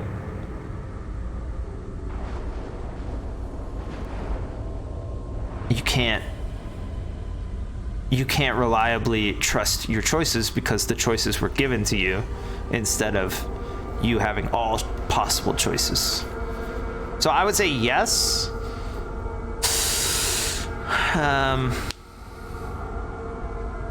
go with yes. Would you consider yourself to be a manipulative individual? Yes. Have you ever felt like you were being followed even when no one was there? No. Humans are the most dangerous thing on the planet. Do you agree with this? Yeah. Volcano. Hurricane. Sharknado. I'll go with yes. Would you consider yourself to be a dangerous person? No. All right, that was easy. Easy-ish, I guess. Give me my page. Let me go.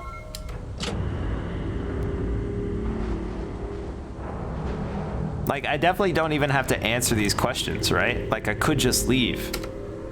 An old oak barrel sits against the wall. As you listen closely, a knocking seems to be coming from within. I'm gonna walk away.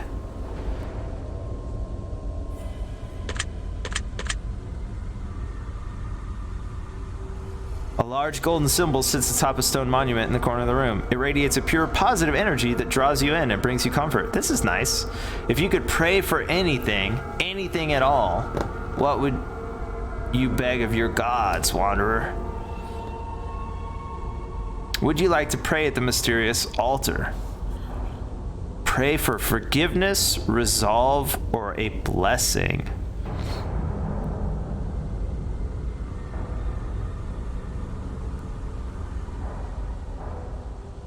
Pray for forgiveness, pray for resolve, pray for a blessing.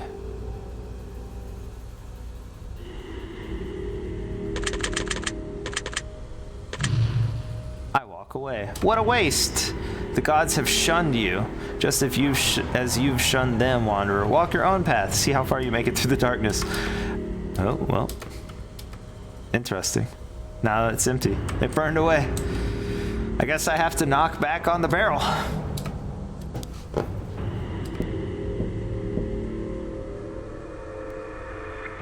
Knock on the barrel. You extend your hand towards the barrel and begin to knock back. As you pull your hand back, you feel something in your palm. You have acquired a wisdom token.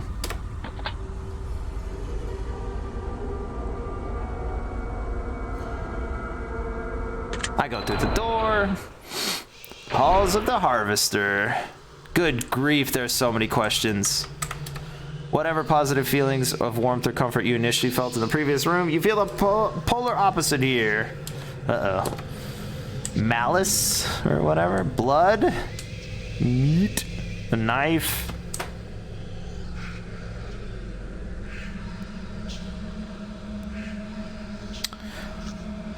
A twinkling light radiates from the crystallized object. A small piece of bloody meat sits next to the object. What would you like to do? Small piece of bloody meat? Okay, I'll just take it. Am I just stealing memories or some junk? What time is it? An old dusty clock sits on the wall. The word help is written in blood on the case of the clock. The hands of the clock have stopped frozen on 654. Sure is a lot of help written everywhere. An old journal made from thick animal skin parchment sits on the top. It has a list of questions with blank spaces. What would you like to do? Fill in the answers. You begin to read questions from the journal. Would you consider yourself to be a highly accomplished individual? Highly accomplished. My goal is to surpass my parents, and I have not yet done that. Although I think if I follow my trajectory, I will. Not that they didn't achieve enough or whatever, but like, if I had to pick a goal besides just be happy, highly accomplished. I think I've done surprising things. And they surprise people, but I don't think I'm highly accomplished.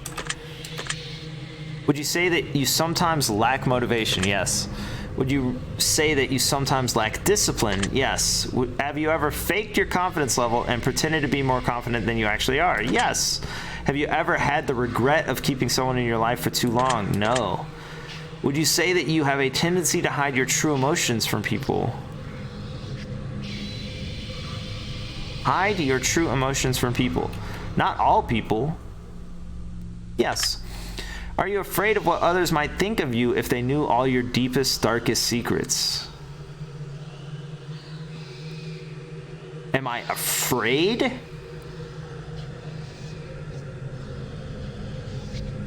Am I afraid of what others might think of me?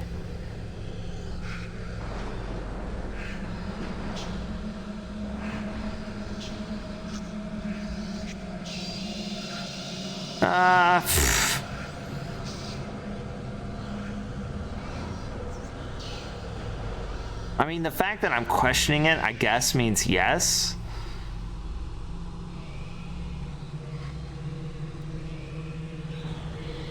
I don't have a ton of deep, dark secrets.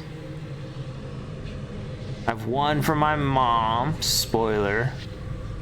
Mom, if you ever see this, I can't tell you. It's not bad, and it worked out fine. But I can't tell you. Well, I mean, she would just be mad.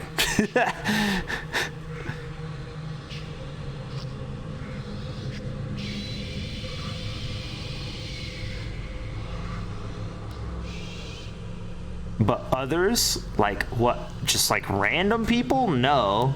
My friends, I don't think so. My close friends, I would assume no. Are you afraid of what others, any others, might think of you if they knew all? Oh, if they knew all?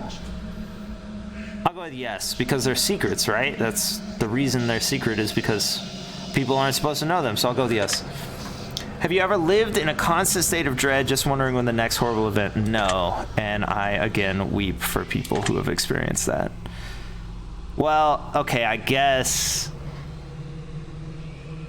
No. Lived in dread? No. I have experienced it, but not sustained, I guess. Have you ever used a substance or activity to mask your pain or avoid reality? Activity? Oh, man. So substance, no. I am straight edge and always have been. Activity to mask your pain or avoid reality. I think there's a lot of activities that can do that, so I'll go with yes. If you knew exactly what you had to do in order to become the best version of yourself, but it would take constant hard work, determination, discipline, and sacrifice, would you pursue that? I think I do that already, hopefully. I am hopefully trying to be my best self. Again, sometimes I think I make the right choice, and it is the wrong choice. I don't regret that, though, because I try to make the right choice. So, would you pursue that? Yes. Are you comfortable with the idea of living life of mediocrity? Yes. As long as someone has had a better life because of me, even just laughing? Yes. Do you believe that for one reason or another, for better or for worse, most people don't deserve you or what you bring to their life? No. What? Do you believe that for one reason? Most people don't deserve you. What? If you and your significant other were actively witnessing a heinous and tragic act of violence taking place right in front of you, would you risk the life of your significant other to intervene, knowing that any point in time the assailants can turn on the both of you? Yes. I have, in fact, done this thing. But for the record, I would date a person who wishes to help.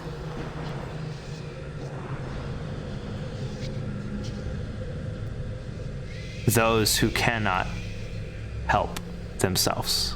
So, yes. If you were in a survival situation with your best friend and only one of you could make it out alive, would you choose your survival over theirs? No, I would not choose my survival over theirs. I would attempt for us both to survive, and the first one that dies, dies. I accept that one of us will die in this situation, maybe, but I will strive for neither to die. I'll eat a tree. I don't care. Like, would you choose your survival over theirs? No. If you could give up your current life in order to pursue your greatest goals and dreams with the highest chances of immediate success, would you do it? No, because you just asked me if I would do constant work forever in order to try and be myself. So if I'm willing to do that, why would I give it up for immediate success when I could also do it? This is what I was saying. Like, the questions are designed to try and trick you or something.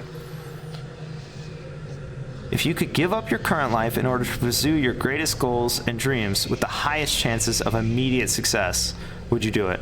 No. All right. Boom, boom, boom, boom. All right, let's go find out what the dread in this room is.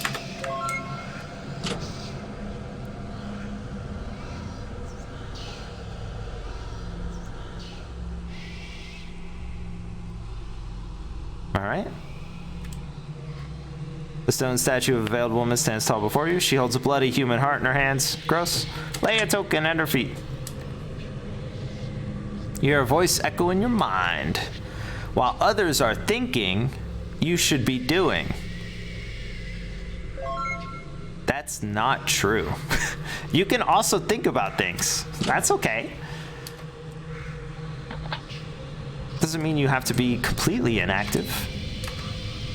Before he says it's tall, I go through the door. The pit of fools. Something calls to you and pulls at your very soul. It almost feels like something in this room is begging you for help. I mean, something has been begging the whole time. It's not any different. The debris appears to be a mixture of small finger bones and stones that cover a crystallized object. Give me that.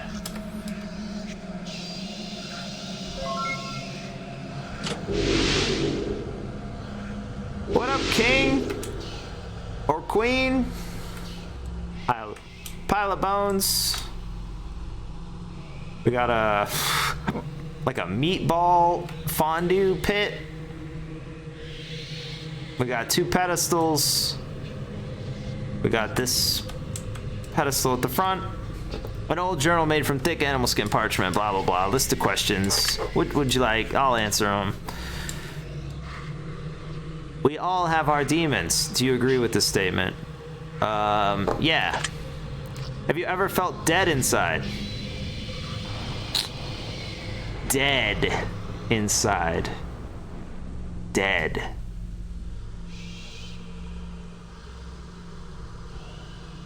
Have you ever felt dead inside?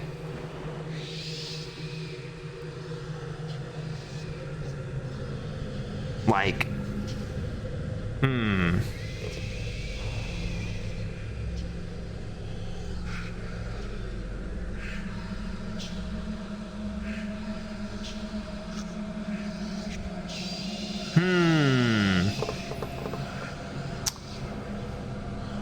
You ever felt dead inside?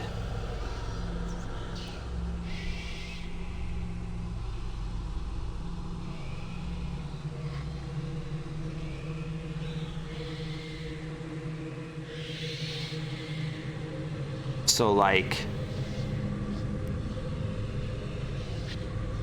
dead, which is like nothingness, right?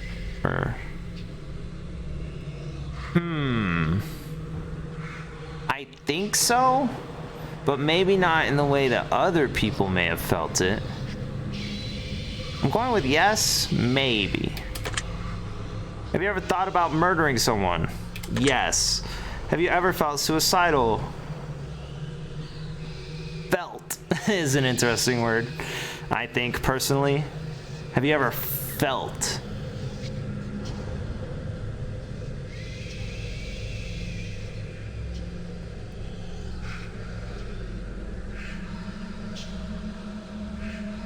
Suicidal.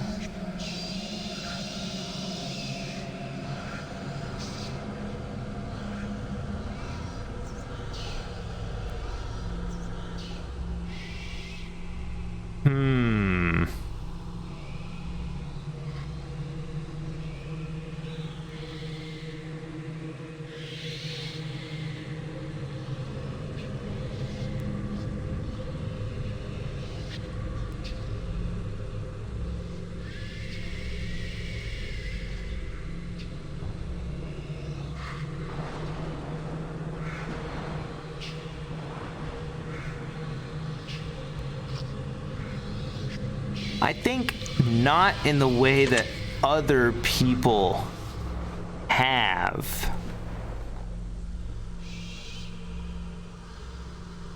And,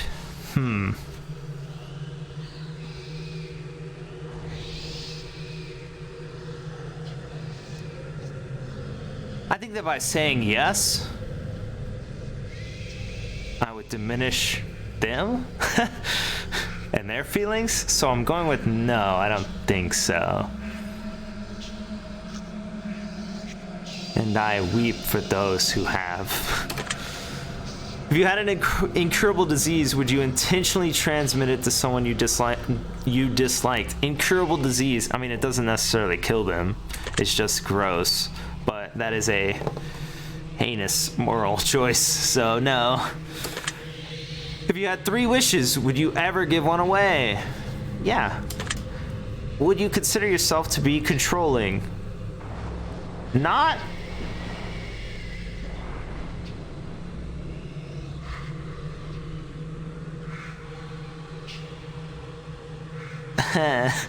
Not, no. I'll go with no.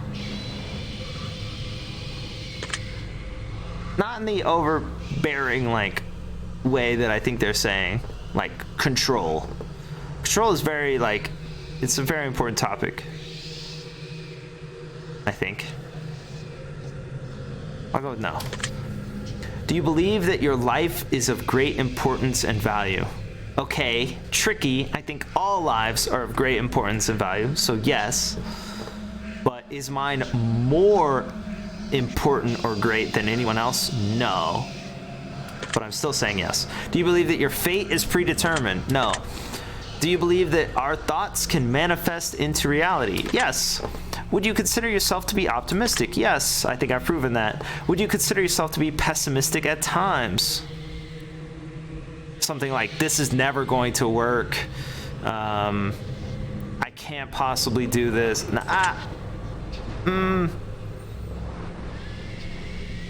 Even in those situations, I'm like, let's just stop because there's better ways to spend our time.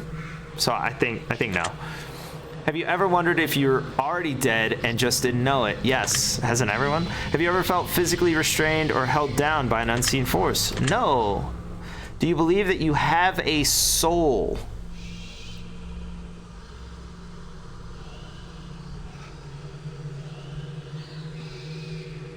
Yes, but it might not look like the word soul.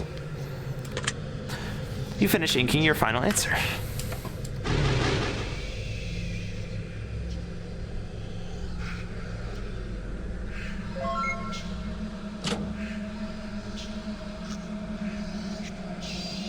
I think, for the record, that there is an animating force that creates consciousness, and that if that is what we consider a soul, that it may be an amount of energy and not necessarily like a ghost orb, and eventually that energy is released, or possibly our soul is released. I don't know for sure exactly, and it will go back into a different form or whatever. I think that both the religious concept of soul and the scientific concept of animating electrical force may be the same thing, or they may be different, and I don't know. Table. A wooden table sits in the middle of the entryway to the chamber. It is coated in a thick layer of dust, and within the dust there sits an imprint of an object that has seemingly been removed.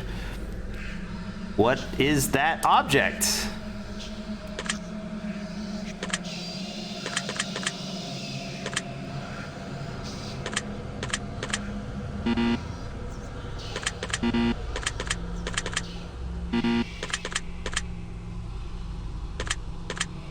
Is it a glass bottle of water?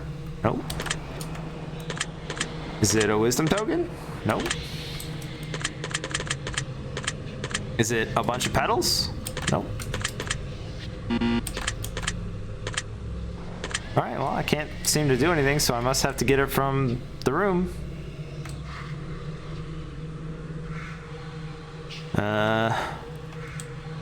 Let's look at an altar.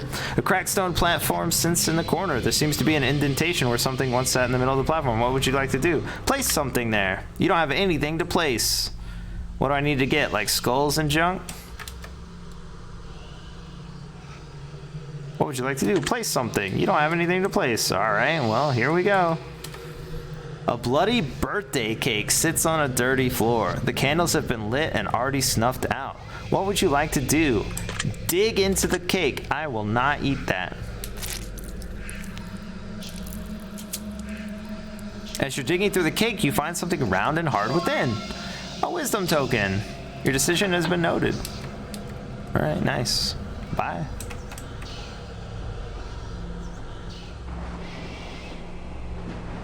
I assume I can go down there or through the doors. I'll just go through the doors. A way out. You hear the shuffling of feet in the darkest parts of the room, just out of the reach of firelight. You get the sense that something very bad has transpired here. Do I?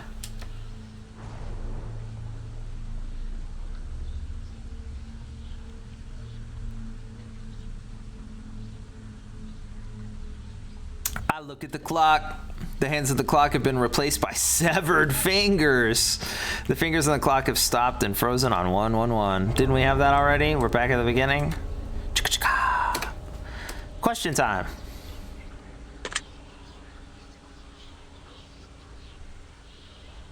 Do you love yourself? Yes. Have you ever hated yourself? Yes. Have you ever wished that you had never been born?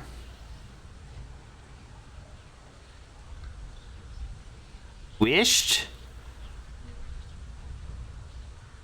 Wished. Have you ever wished that you had never been born?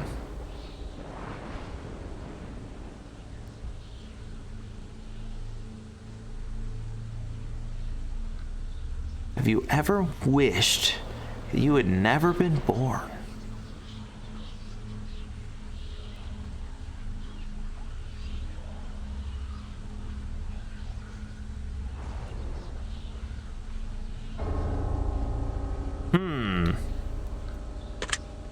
I don't think so. I mean,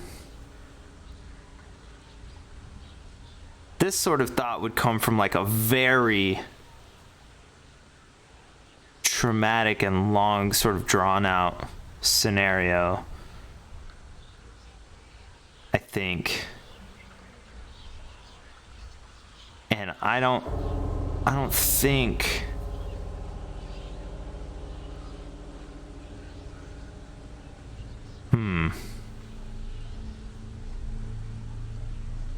Have you ever wished that you had never been born?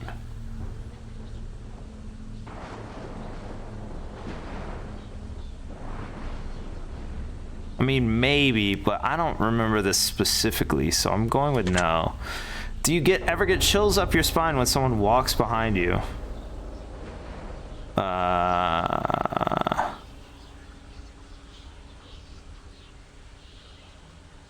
I think they're asking about like some sort of trauma response, and I'm gonna go with yeah. Even though I don't know. Have you ever watched someone die? Have you ever watched someone die? Unfortunately, I don't think it's good, but I think a lot of people have, thanks to the internet and the news especially. And so, yes, in person.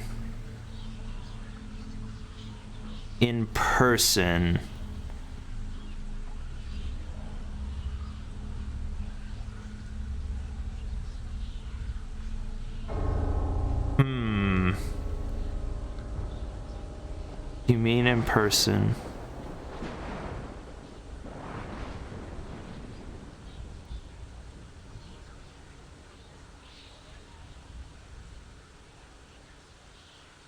I'm going with no. Because I do think it means in person, and I have been spared from that over time. And even though it's messed up, I also appreciate being spared it. But also, maybe I should have been there.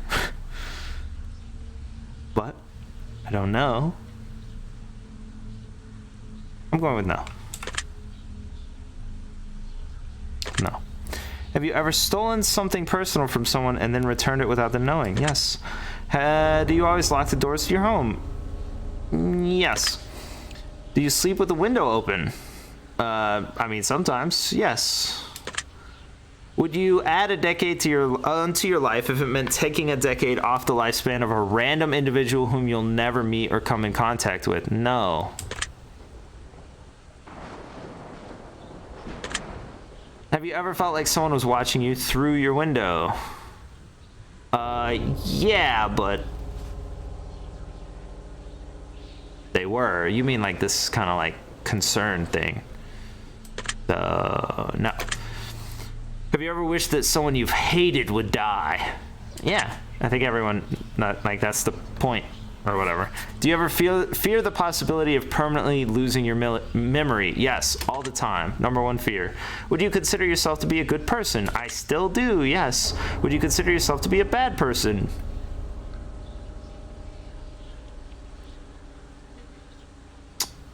No. Have you ever felt like maybe you're not even a person at all? Yes.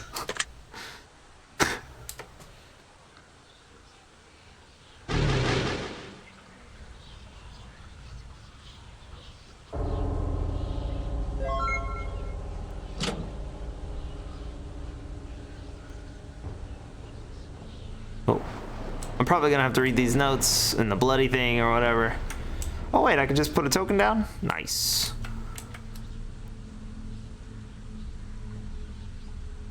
The object seems to be stuck inside of a severed toe. Why is there a crystalline petal in a severed toe? Give me this toe. Crystalline petal? More like crystalline petal.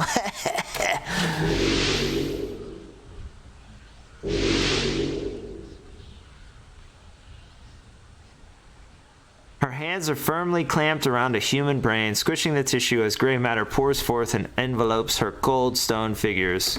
Take my money! A voice echoes in your mind. If you believe you could do something, chances are you can. If you believe that you can't, well then you're probably right about that too. I don't know if that's true. I want to think that, but I don't know if that's actually true. Oops. Can I take my money back? Nope. I go through a door. Innocence lost. Different music. As you open your eyes and gaze around the room, visions of your childhood cloud your mind. Do they? Some memories bring you nostalgic bliss, whereas others bring you brief heartache and grief before you quickly flush the thoughts from your memory and continue forward. All right. They're like, think about your childhood when you answer these questions. Okay. Fill in the blank answers.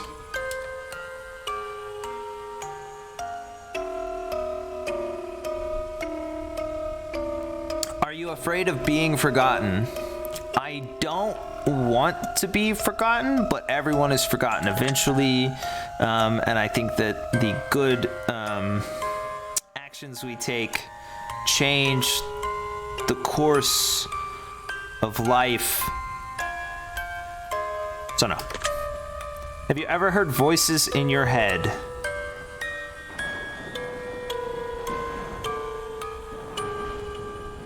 Have you ever heard voices in your head?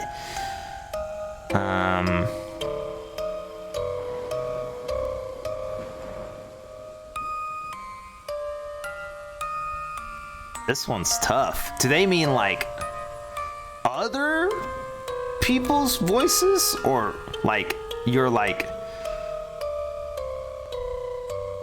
self-conscious, conscious self? Yeah. I'm going with yes, but I mean voices, like more than one voices. I'm going with yes. I don't know. Thing that's like, oh, maybe we shouldn't do this, or that guy's an idiot, you know, stuff like that. Yeah, okay, I'll go with yes. Do you have a habit of starting projects and not finish them? You cut me so deep. Yes. Would you say that you get sick easily? No, almost never. Do you ever feel like things end poorly for you even when they've been going good right up to the end? No, actually. Do you ever feel like life has been disappointing? No. Would you consider yourself to be a disappointment? I have done disappointing things, I think, but overall, no. Do you ever feel tired, drained, and like you wish you could just sleep forever? Yes. Do you sometimes have difficulty going to sleep or even staying asleep? Yes. I'm not going to qualify that one. Do you ever wish you could be more productive? Yes, please. Do you ever suffer from intrusive thoughts that you can't seem to flush out of your mind? Intrusive thoughts? Well, unfortunately, people are like making memes of intrusive thoughts now. And those are like, throw raw eggs at your cabinets, which, I mean, I would do just for fun. Like, that's funny.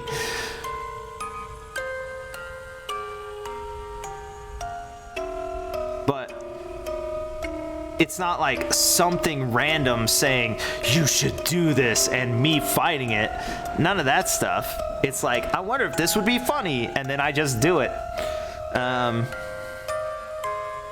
So in those situations, I would say no. But are there other intrusive thoughts? I'll go with yes. Would you say that you've experienced many strained friendships or relationships? Strained? I mean, if they're strained, it's because of me, so yes, but not like many or whatever. They normally just end or whatever. They're not strained. It's not like we fight. I don't fight with really anyone. I argue sort of like non-important stuff, I guess, like whether Skyrim's a good game or not.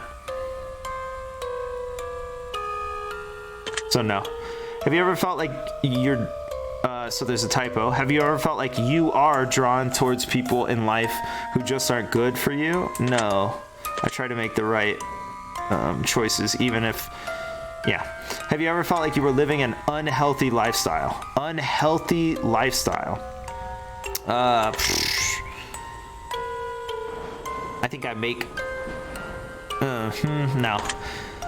Have you ever just wished that things could be different?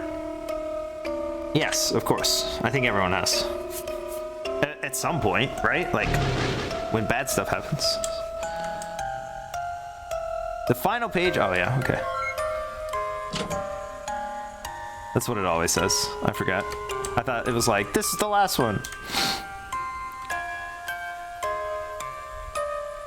Oh, we got 2 dolls, but now I don't have the black one. Interesting. I wonder if everyone gets this room, but they get different colors of dolls.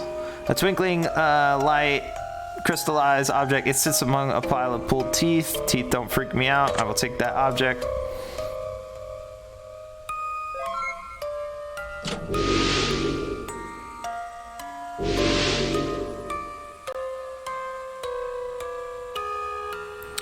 We got the same mirror thing.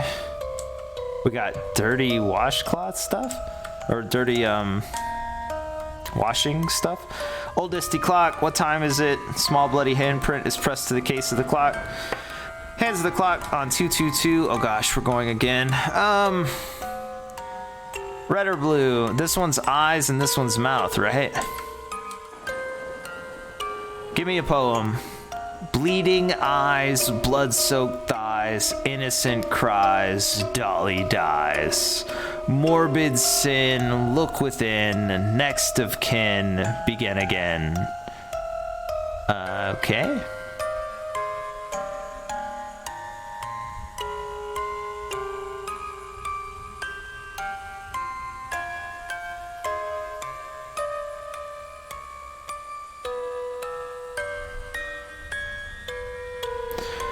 What would you like to do? I would like to leave. But I think I have to pick one. Mouth or eyes? I guess I'll take the blue doll for mouth, right? The bears were a mouth. Or whatever. Your decision has been noted. Let me out.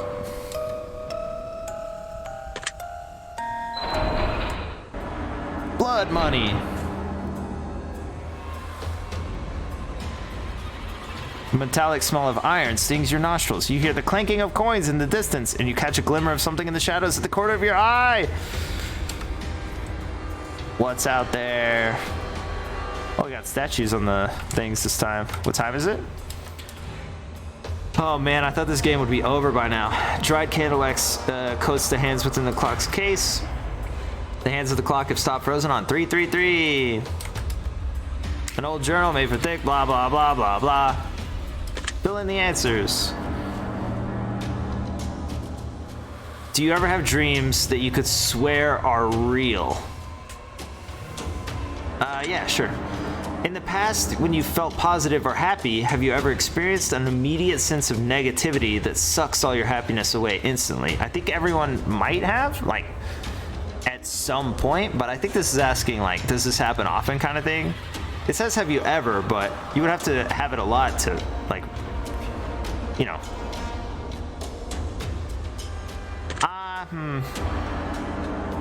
I'll go with no.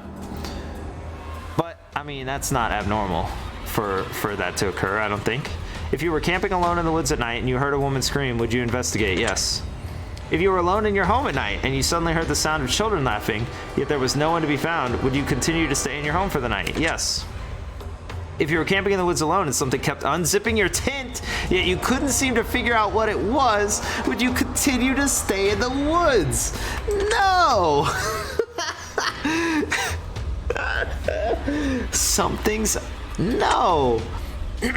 If you saw your neighbor putting a dead body in the trunk of their car, would you attempt to stop them by calling the cops? Yes. If you were driving home at night... What's up, Tourniquet? If you were driving home at night and saw a naked woman on the side of the road covered in blood, would you stop to help? Yes. If you were fast asleep in your bed, only to be awakened by an unseen force grabbing you and shaking you violently, would you attempt to go back to sleep once it was over?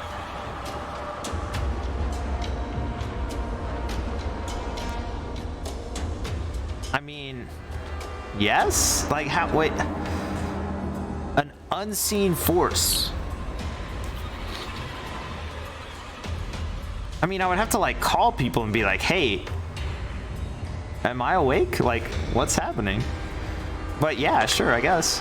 If you were in an Yeah, what else are you gonna do? If you were in an empty grocery store and a strange man appeared and suddenly started sprinting at you, would you turn and run? No. If you were home alone and sitting in the bathtub when suddenly the lights turned off in the bathroom and the door began to unlock and slowly swing open to reveal no one standing there, would you get dressed and leave your house immediately? Yes. If you had to resort to cannibalism in order to survive, do you think you could do it? Yes. If you were stranded on a boat in the middle of the ocean, do you think you could survive long enough to be rescued? Yes. Have you ever thought about what it would be like to burn to death? Yes. Would you consider yourself to be a morbid person? No. One final question remains on the page. What? This is crazy. This might be the last one. It's emboldened and outlined in red. Are you satisfied at... Okay, interesting. Are you satisfied?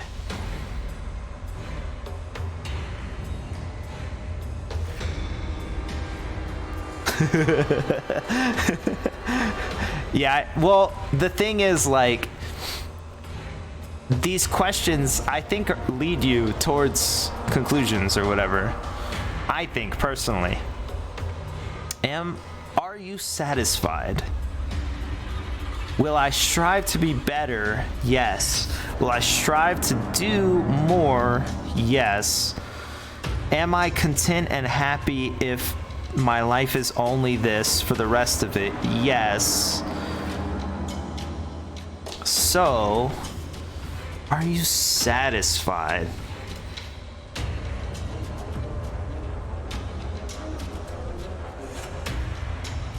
Satisfied is a death sentence? Yeah, like complacent or whatever. But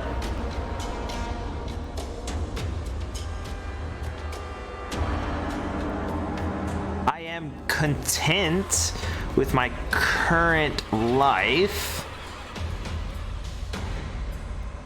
Although I will always, even if this is my life, I will always find projects to work on and stuff like that, so no.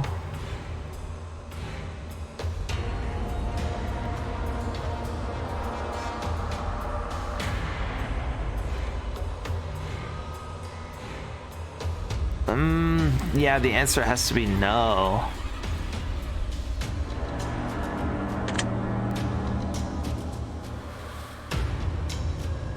But if I never gained anything else and nothing changed, is this enough? Yes.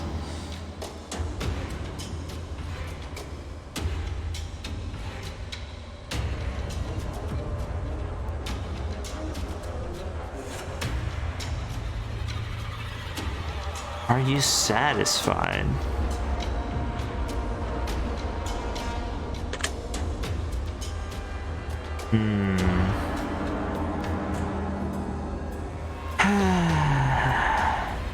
I think no.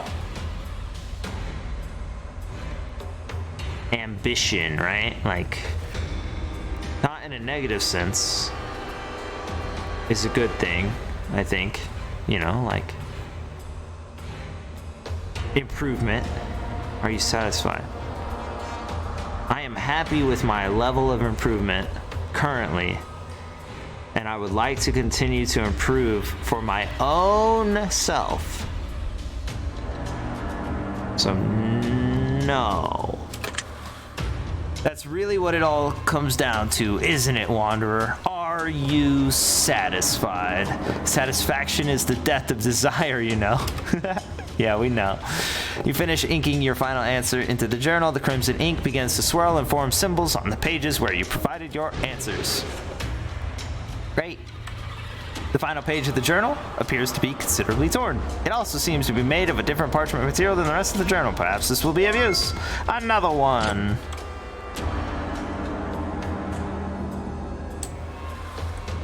Whoa. Now we're all sparky over here. And we got this. We got this. Take my flower petal. As it glimmers, it reveals damaged tiles underneath. Uh-oh. You think if I take this, I fall through? I take it.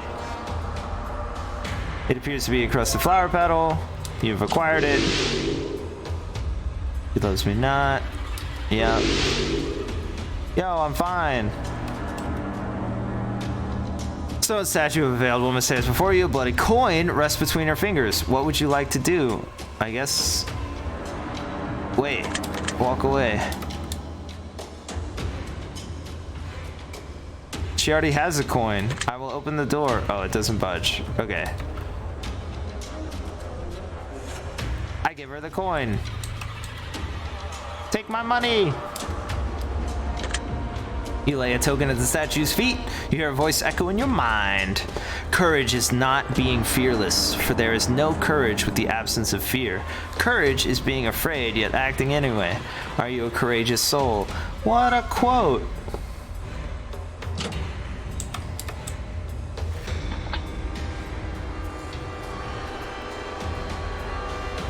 Before you stands an old wooden door with an iron handle. Would you like to open it? Yes, please. Let's go. Interrogation room. What the heck? There's so many freaking rooms. You think you hear what sounds like someone flipping through pages in a heavy tome. You can't quite figure out where it's coming from. You don't see anyone else with you in the room. Question marks? We got the ropes and a door. We got nothing and a door. We got a book. Some sort of ruined painting or something. We got my pedal. Appears to be attached to a long greenish brown stem. What would I like to do? Take it. Can I take the whole thing?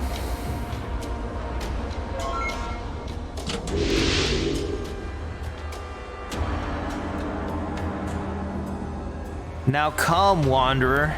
Come hither at once. What?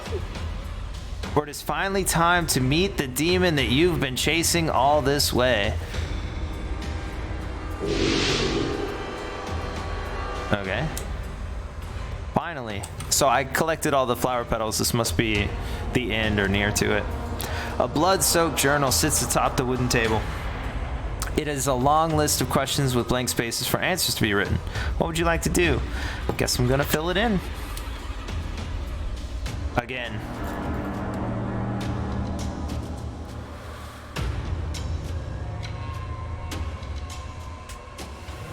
Do you feel a darkness inside of you? Yes.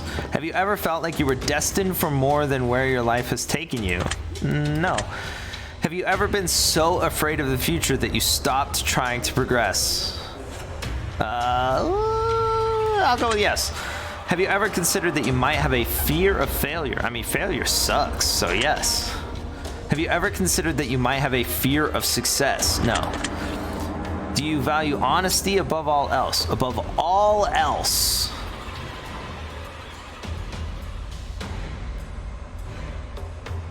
I'll go with yes.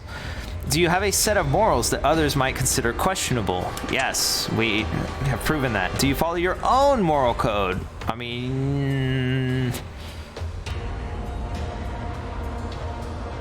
in addition to society's moral code, I would say. Yeah, sure. Do you believe that standing for what you believe sometimes means standing alone? I mean, it's super cliche, but sure. Are you afraid of where your life may take you in the next several years? Am I afraid of it? No. Are you suffering inside right now? Are you suffering inside right now?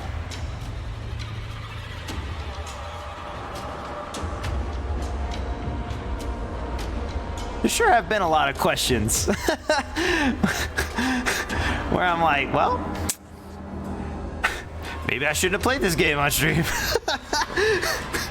Are you suffering inside right now? I don't think so.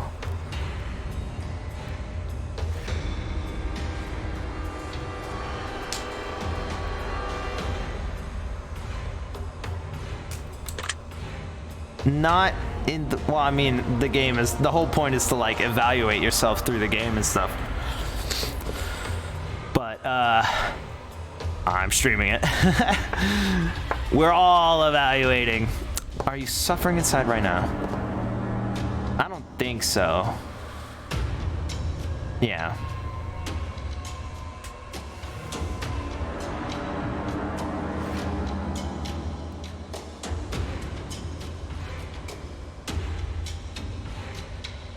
Is it trying to ask, did these questions unsettle you?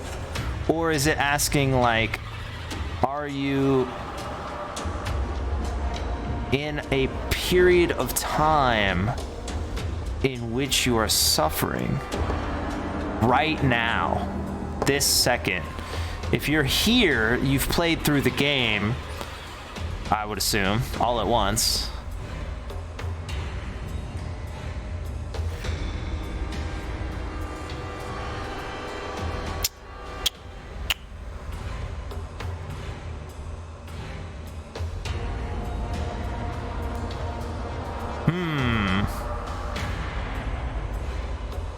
Suffering.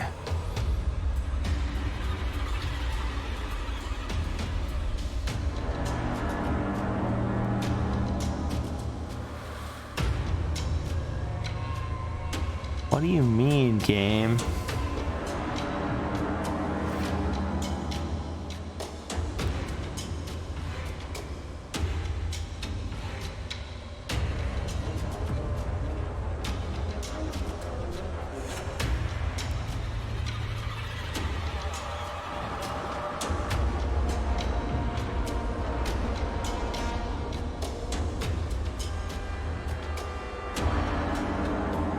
If I weren't streaming, I wouldn't consider this at all.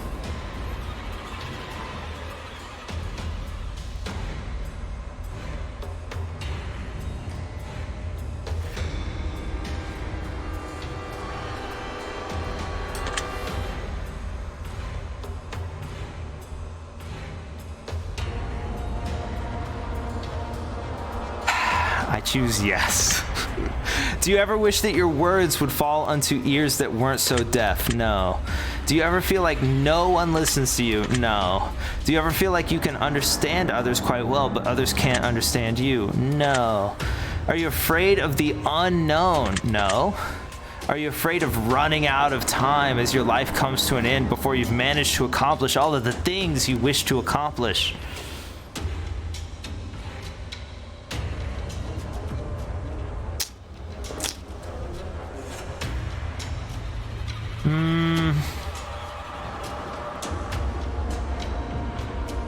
I try to do what I want.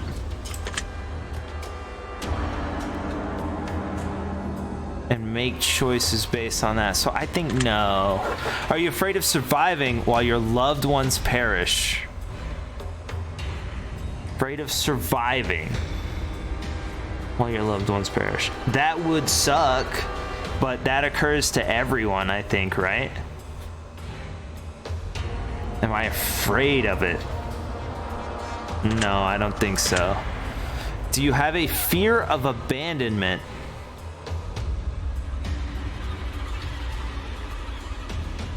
Not in the way that this is worded, no. Do you carry around a lot of heartache from your past?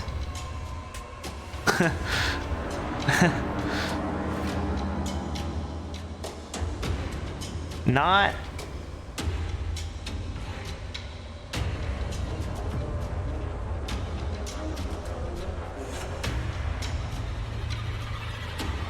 I think not in the way, again, other people do. But yes. Do you harbor resentment for others who have done you wrong? No. Would you say that you have some regrets in life? No. If you could do it all over again, would you do anything differently?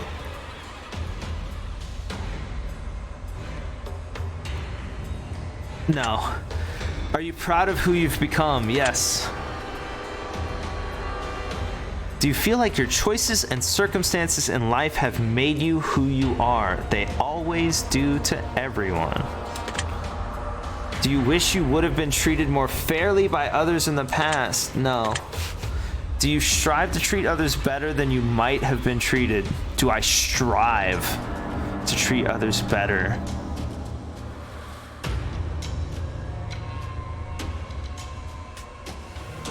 I would like to, but do I strive to do it? I'll take yes. Do you ever wish you could help more people? That one's tricky too, because you definitely could always help more people, right? Like the saints or all of those people who have ever given freaking everything they own and everything, all of their time. Like those people probably still thought, I wish I could help more people.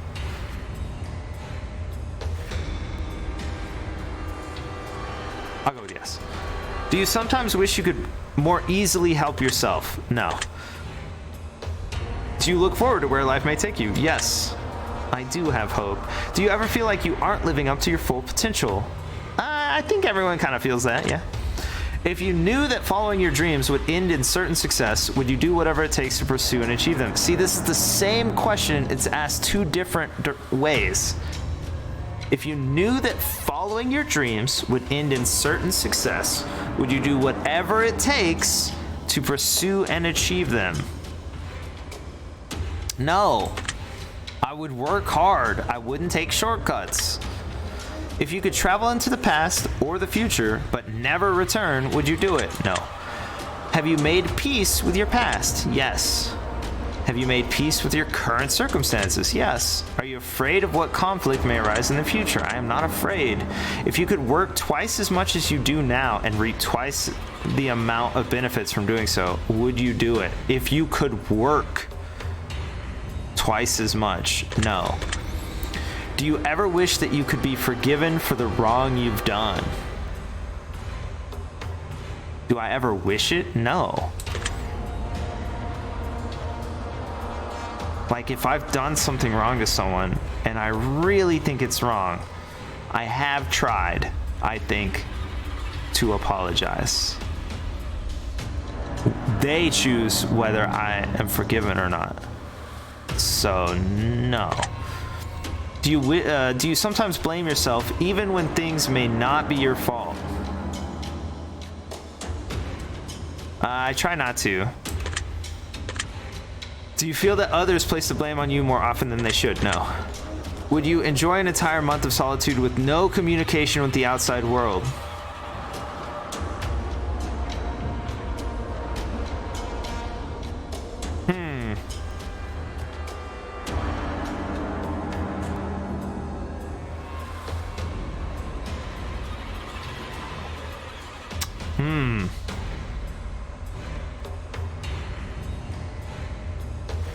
I have done this, but I don't think I would like it anymore. Like, I'm fine with solitude, but I do think communication is necessary for life, for like fruitful life with the outside world.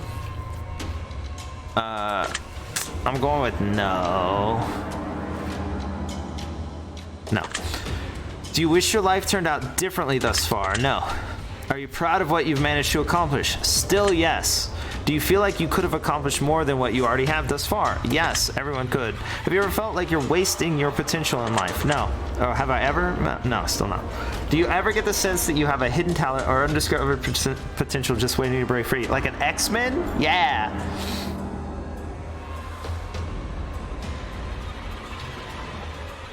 Yes. Have you ever felt like there was something special and unique about you that you just couldn't put your finger on? Ugh. No? No. Do you have a difficult time trusting others? No. Do you ever get the sense that your mind works differently from others? Yes, when I argue with people about morality.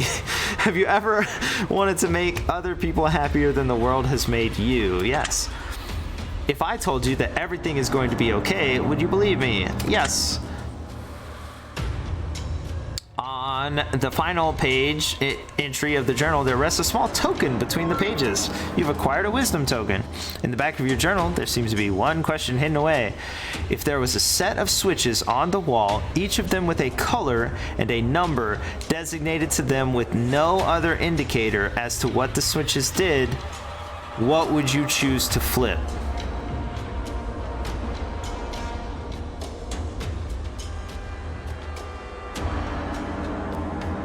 Red 1, green 2, blue 3, black 4.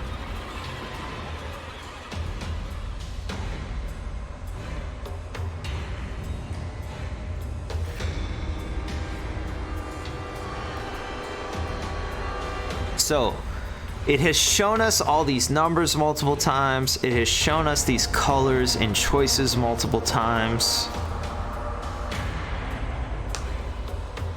I have wandered around buildings and pushed buttons and flipped switches to see what they do.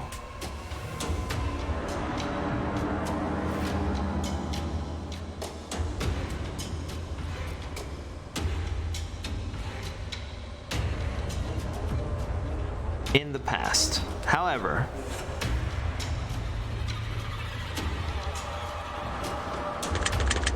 I would flip no switches. Your decision has been noted. Sound of a door unlocking. Let's hit this door up on this side. Would you like to open the door? Yes. Upon a rotting house. Let me out of this game. Why is it so long? The smell of mold fills the chamber you now reside in, unlike any that you've experienced before. There's an unmistakably overabundant dampness and an exuberant amount of humidity that hangs heavy in this room. To add to the already overwhelming amount of discomfort that this chamber brings, the sound of water constantly dripping from the ceiling and walls is enough to drive someone mad if given enough time.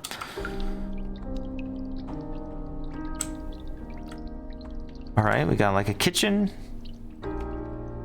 Oh no. Oh, this is like that horror game that all occurs in that one room. The old dusty clock sits on the wall. Grease and grime are caked upon the clock. The hands of the clock have stopped and frozen on 555. Great. Oh, the king is here. That's cool. An unworldly king sits alone at a decrepit wooden table, lost deep in thought. He pays no attention to you as you approach, yet he mumbles quietly to himself, just loud enough for you to make out a few words. The king's eyes shift violently towards the crystalline petal collection that you've acquired on your journey. The king fixates on the petals for a moment, then averts his gaze from yours as the room grows dark and still.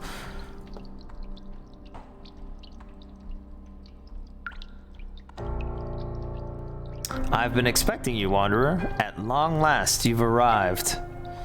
I presume you know very little of the petals you hold. Allow me to share with you the tale of how they came to be. Oh, this is King Nothing, of course. There's a story of a lonely man who lives in a very lonely, dreary, gray world, for everything is dull, drab, and melancholy. The air, bitter. The sky, blackened. The dark sky looms and is filled with even darker clouds. The desolate land in which the man treads is nothing but flat and endless. There lies no clear direction to travel, no destination in the bleak landscape. The atmosphere encompassing this realm has a distinct void of purpose, and all who wander here are most certainly lost. The man walks through the fields each and every day alone, until one very special day, in the middle of these dreary fields, he discovers something full of color and life. Something vibrant, something which radiates a rare, special glow unlike anything he's ever seen before. He carefully approaches and looks down upon what seems to be causing this phenomena. Before him sits a flower, but not just any flower, mind you. No, this flower is special. This beautiful, intoxicating flower is unlike anything he's ever seen before. It radiates a positive energy, a powerful aura, and upon seeing this flower, the man instantly feels euphoric. He lays down next to the flower and admires its beauty, basking in the constant flow of energy that it gives him. He wonders, how can something with beauty such as this exist in a world engulfed in seemingly endless darkness and gloom? And with that, he spends as much time as he can with the flower until the sun inevitably sets and darkness begins to fall. It's time to go home. It's time to leave. It's time to say goodbye. The man crawls to his feet, dusts himself off with a few brushes of his attire, and feels noticeably happier than he did before coming upon the flower. He then walks home and enters his small, wood-built house, gets into his bed made of rough woolen covers, and tries as best as he can to get some sleep. As he closes his eyes, the last thought on his mind before slipping into unconsciousness is the flower, and the flower is what he dreams of that night. When he awakens from his incredible dream of spending more time with the flower, he decides to get dressed and immediately return to the field in which he saw the thing that radiated such vibrance and beauty, hoping that it would be there still waiting for him. After traveling, he arrives in the field where the flower still remains. So the man happily lays down next to the flower once more, just as he had done the day before, and begins to enjoy the energy that the flower pours into him, admiring the petals endlessly. And then, darkness falls once more. The man, goes home. Whoops. He arrives home, gets into bed, and tries to sleep, but this too offers a different experience than the previous night. As he closes his eyes, the man is restless. He's uncomfortable. He's perturbed. He has a difficult time falling asleep because the flower makes him so happy it isn't with him anymore. He plucks it, he brings it home, it dies, obviously. The flower is somewhere else, in some field, growing in such a dark world all on its own, and he too is all on his own. The man begins to bellow and weep until eventually he cries himself to sleep. He awakes in the morning, immediately gets dressed in whatever clothing he can find, and bolts out the door to the field, not slowing his pace even for a moment until he arrives. He leaps to the dirt floor and lays with the flower all day long, enjoying the energy that it radiates, just as he did in the days prior. And as the days prior had ended, the darkness falls once again. The man gets up and begins to walk home, saddened and burdened with a heavy heart. But something calls him back. A feeling in the pit of his stomach, a hole in his heart. He turns and walks back to the flower, and he plucks it from the soil in which it has grown its entire life. He puts it into his pocket and hurries home excitedly. He lays in bed with a smile on his face and sets the flower on his pillow. He begins to admire the beauty of the petals all night, and they continue to bring him so much joy, so much bliss that he had never had the pleasure of feeling before. The man is beyond content. For the first time in his life, in this dark, ugly world, the man is happy. For he now gets to spend all of his time with the flower, and he gets to enjoy it constantly, whenever and however he'd like, never having to say goodbye. As the days go on, they quickly turn to nights, and the nights turn to days. After a week has passed and his heart is full to the brim, the man notices something about the flower he hadn't realized before. The glow it once had has begun to fade. The color that was once so vibrant had begun to grow pale.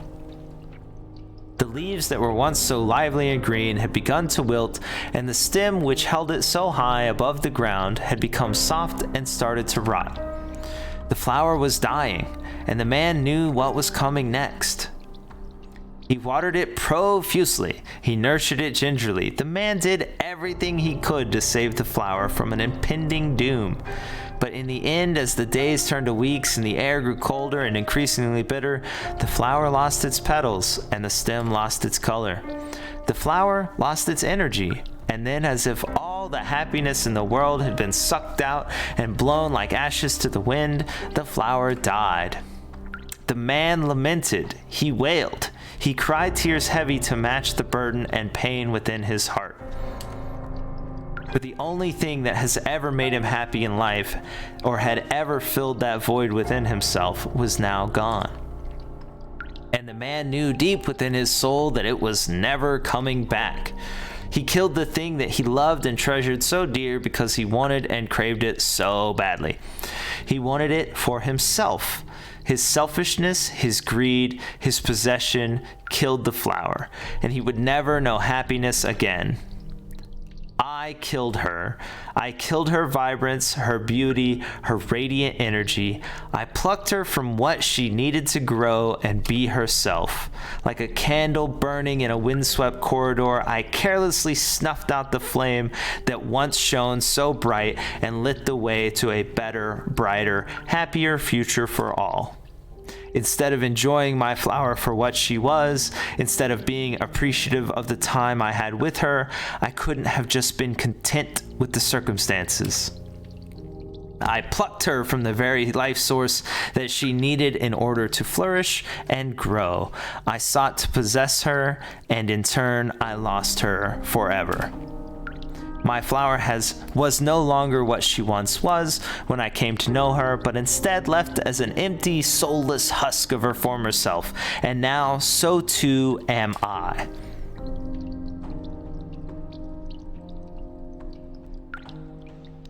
If I only sought to appreciate rather than possess, she would still bless this world with her radiant beauty. My beautiful, unique, rare little flower, the only thing that ever brought me joy. And now I sit alone, all alone, atop my throne of nothing, a crown atop my head of emptiness, only to match my heart. Isn't it funny? If I had not been so selfish, I could have had it all. But because all is what I wanted, nothing is what I've got. I deserve my emptiness. I implore you to heed my warning, for if you make the same mistakes that have wrought me this life of misery, then you will surely deserve the same fate that hath begotten this old, bitter, lonely king. Now leave your petals upon the table, walk away from them once and for all, leave them with me before they consume your soul too. What would you like to do?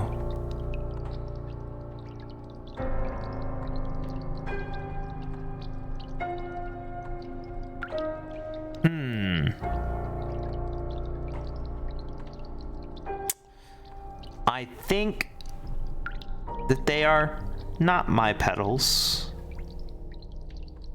and I will leave them.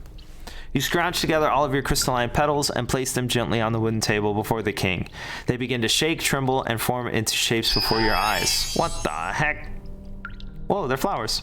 You are wise beyond your years. You are smarter and better than I ever could have hoped to be. Our fates will not be shared on this day. I think that this game just tried to make you make a conclusion that is inaccurate. And I will tell you why using what I said before. You don't have to agree with me. This is just what I think. In the story, the king takes a flower from the sunlight and the ground, and he brings it in, and it dies because that's what happens when you pluck a flower, right? But then he makes the metaphor that he took a woman that he loved away from her nourishment, and in doing so, she died, and now he is alone. And that is not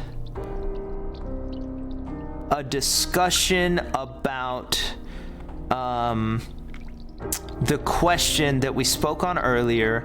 If you were going to crush the person you loved with sadness, would you remove yourself from them?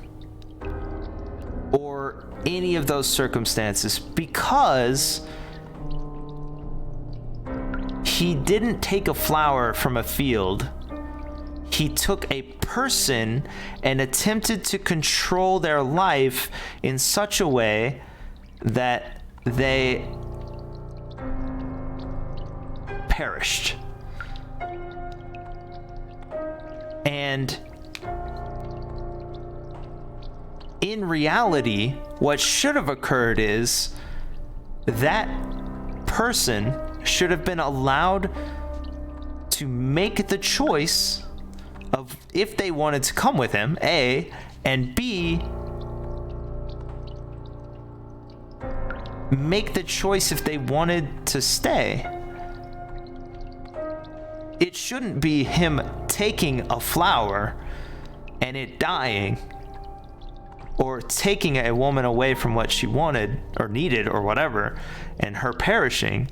It should be asking and talking with a partner, allowing them to make their own choices,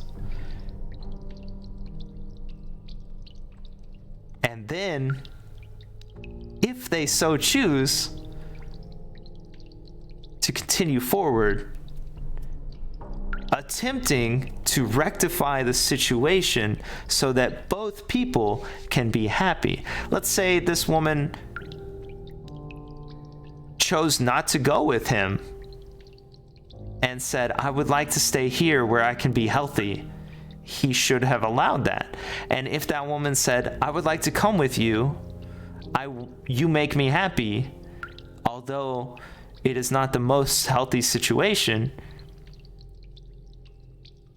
he should have accepted that too.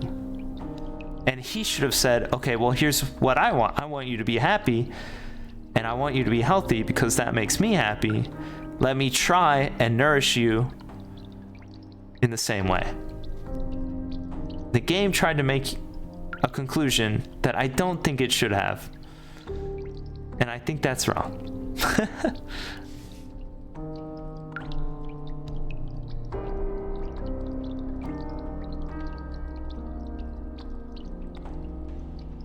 A stone statue of a veiled woman stands tall before you. A beautiful flower rests in her hands. What would you like to do? Take my token. You hear a voice echo in your mind. When you're feeling pain, take the time to ponder what's hurting, why it's hurting, what you've done to deserve it, and how you got into the position you're in. Life is trying to teach you a very valuable lesson. You will be forced to relearn this lesson over and over again if you don't take the time to learn properly the first time. You've paid tribute and received a blessing of wisdom. Your decision has been noted.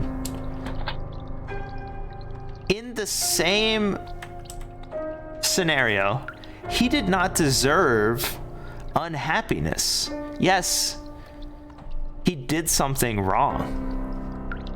And if he can go through some growth and some change and learn from it, why couldn't he find, assuming that he,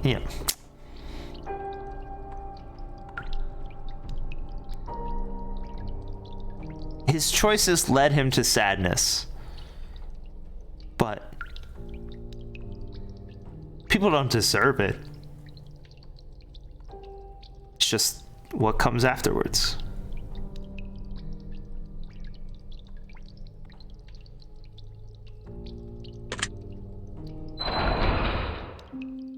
The halls of reflection.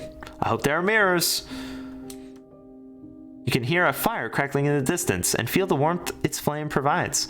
The room smells clean and pure, as though it's been well maintained and actively lived in. Nice. That's a little bit different. Yo, look at the bear. It's got horns though. What the heck is this? Statue? Fireplace? Butterfly? Paintings? Ooh, but still blood and still... Okay. There's no book in here. Are you going to tell me who I am now, game? I appreciate it. The Watcher. This is it, Wanderer. This is what you've been waiting for. Every decision you've made has led you to this moment. Now, gaze upon the mirror and tell me what you see. Pressed against the wall sits a mystical mirror swirling with radiant magics. You can see many different images contorting themselves within the twisted nether. Would you like to look deeper into the mirror and see your reflection? Gaze into the mirror.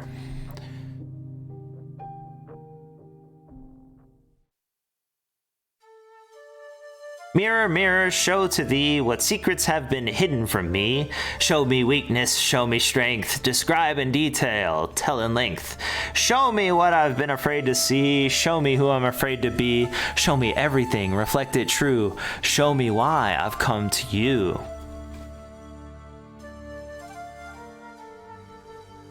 You gaze deeply into the mirror at your own reflection. What it reflects back at you are the answers you seek. Swirly. Deep within the mirror, a reflection is formed, and it has revealed to you the reflection of the goblet.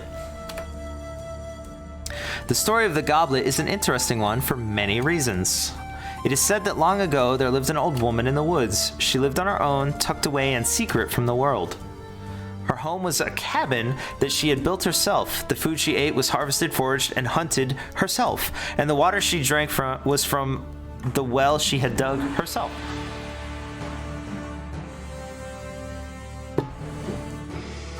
The old woman was completely and successfully self-reliant, separated from the outside world. Now, as impressive as this feat was, this wasn't what the old woman was best known for. No, there was something much greater than that.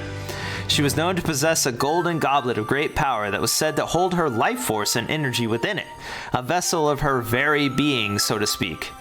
One day, a man came crawling to her doorstep with bloodied hands and ravaged legs. He scratched at her small wooden door, begging for aid. The woman heard his plea for help and rose from her chair next to the fire, walked across her creaky wooden floor, and answered the door gingerly.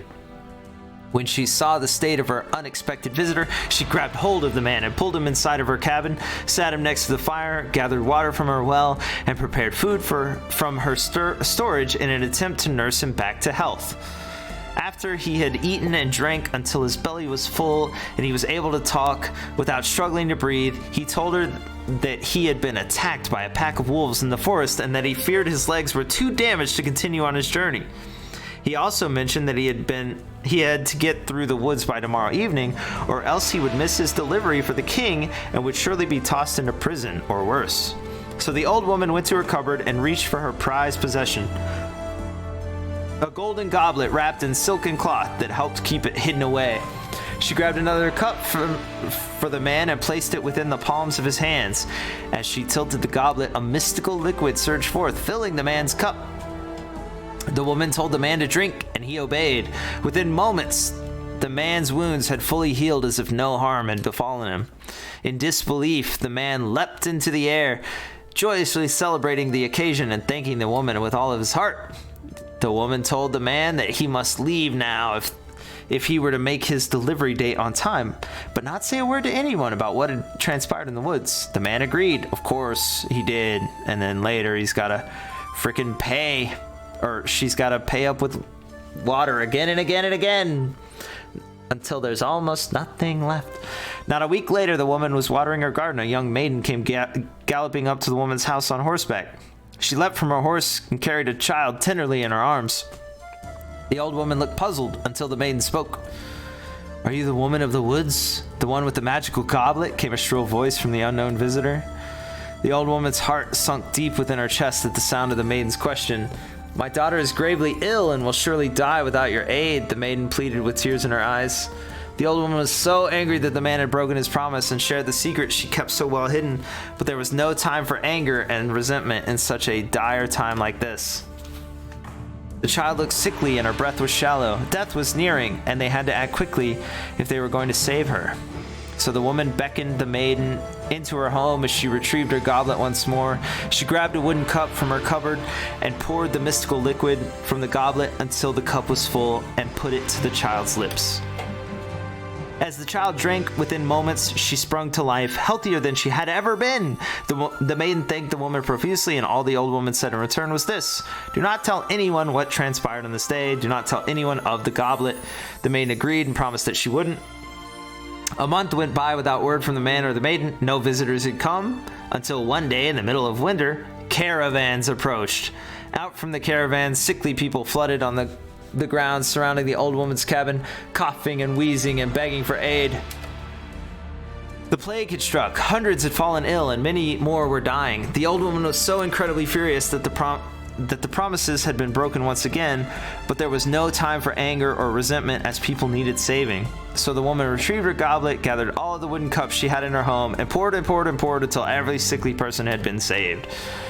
And then each and every one of them disappeared into the cold winter's night with a thank you and another promise of secrecy that surely would not be kept. But only a single night later, the old woman sat alone in her cabin and began to feel feverish herself, for the plague had hit her hard, as she surely caught the devil's cough from those she was saving. She quickly went to her cupboard to retrieve her goblet once again, just as she had done for those she helped so many times before. She grabbed herself a cup, tilted her goblet above it, but this time nothing poured from the vessel. Her cup had been drained of all of its power, of all of its use, and there was nothing left for the woman when she needed it herself. The woman did not make it but a few hours before she fell upon the ground, spewing blood from her lips with her cold, dead fingers wrapped around her empty cup, and no one ever visited the woman in the woods ever again. The reflection of the goblet represents someone who pours and pours and pours from their own cup in order to fill others around them, but is quickly drained as no one seems to fill their cup in return. You must remember that you cannot pour from an empty cup. It is a wonderful thing to help others when they need it, and it might be very difficult for you to say no when someone asks for your help, but you must learn that it's okay to be selfish sometimes. As a matter of fact, you must be selfish at times, because taking time and energy for yourself is not selfish at all. It is a requirement for your own health and benefit in order to continue helping others. If you're constantly pouring your reserves into other people's cups until your cup is finally empty, you won't last the winter, and if you don't last the winter, you can't help anyone anymore, now can you? So don't feel guilty for saying no and trying to recognize when people are just there to take advantage of you. Remember, once the old woman had helped people, they were no longer needed her assistance, they never returned. They were only there because they needed something, and if they didn't need anything from her and couldn't get anything from her, it was as if she no longer existed. Be wary of who you say yes to, and always keep some energy reserved for yourself. You must learn to put yourself first when you truly need it, so you can continue to help others when they need it as well. Let the reflection of the goblet be a warning as well as a blessing for you in life, and allow it to guide you towards a healthier and more sustainable future. You deserve that much for all you do, and even more. Your secret word is goblet. Remember this word, for it will benefit you greatly if you decide to use it.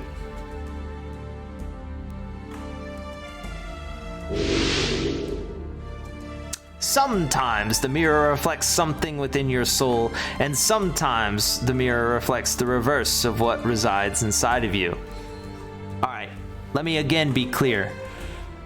This statement, this whole story, is similar to many different stories from religion, from philosophy, just from like fantasy novels and stuff. Like,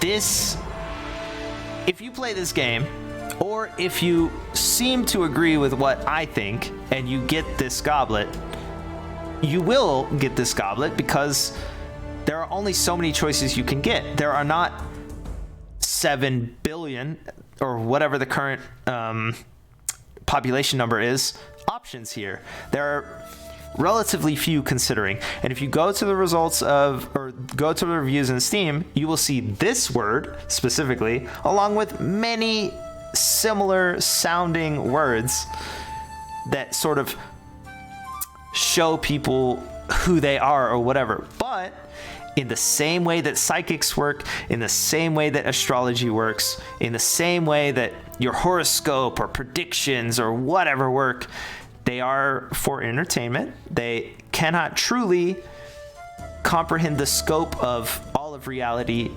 and it is just entertainment.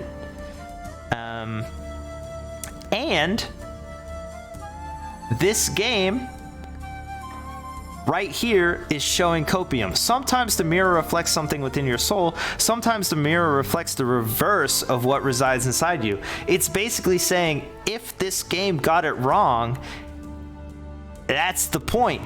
Yeah, we still got it. It's still right, okay? Trust us. But even they are saying it's a social experiment, right? It may be based on a lot of science and all of that stuff, but it's still a game, and it's still just for entertainment. That's it. Both factors are of equal value. It's up to you to interpret whether your reflection shows your reality or the reverse of it, Wanderer. My reflection may be who I am, or it may be the reverse, but it's up to you to interpret, because we can't do any concretes, because then we'll be wrong. Pay heed and listen to my words, for the mirror never lies. Okay, but it does, because it's just guessing. I will free you from the confines of this place once and for all. You are free to do as you please from this point onward. I will wish you the best of luck in your journey forward, Wanderer, for it is now time for you to do some reflection of your very own.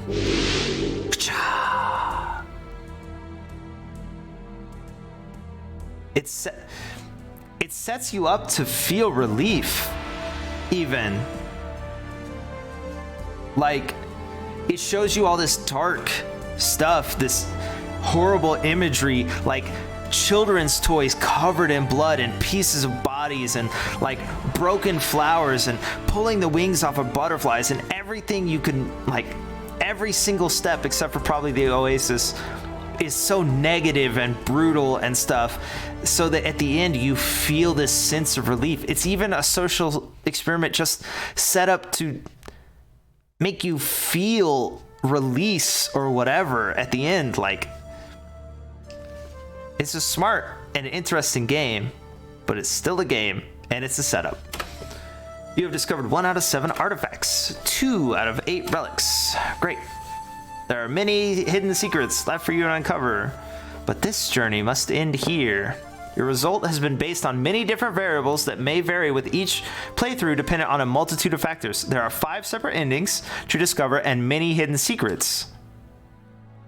We hope you enjoyed your experience and have learned a little more about how your brain works when presented with various scenarios and options to choose from. Take the secret word that was assigned to you at the end of your session and leave it in a comment for us. Smart. We will be selecting some of you based on your answers to be included in a future product we're currently working on called Chasing Demons, which you can find on Steam. Oh man, help us make our next creation. Give us, oh man, that's smart. These people are smart, and that's really cool to be involved in a project like this. If you want to do that, I support it. In the meantime, we would like to recommend our title, The Advisor, to you. 2 advertisements at the beginning or at the end of this game. Love it. We feel that it provides a great opportunity for player-developer interaction and allows players to cast their vote on where the story should head. It's a choices matter style of game that's never been done before, as you, the player, are responsible for how the story is written. Oh my gosh, so clean. These guys are smart, or people, I don't know who they are. If you left your secret word for us on other titles, we've read your feedback, and it's helped to construct. Okay. We will always read every comment. You won't go unnoticed. Alright. It's never too late to get involved with, and your secret words. Okay. How can they promise that they will always be read? Like, what if their studio goes under? You know? Like, what? Thank you so much from the bottom of our hearts. We hope you got some form of enjoyment from the experiences we create. Markiplier and his community for supporting us through our other titles. Thanks, Markiplier. You're keeping games going. I approve. It's really meant so much to us as longtime fans and the amount of joy. All right. Thank you for being you. Hey, and chat, thank you for being you as well, or any viewer ever.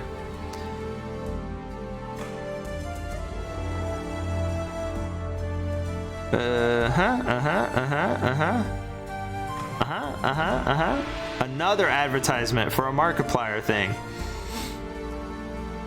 Feel free to check out our other titles. Another advertisement. Thank you. We wish you a wonderful day. Look forward to reading your comments. Until next time, Random Studios. Nice name. Credits. Boom. I'm gonna do all the credits. Nice. All right. It is 5 a.m. That went a long time.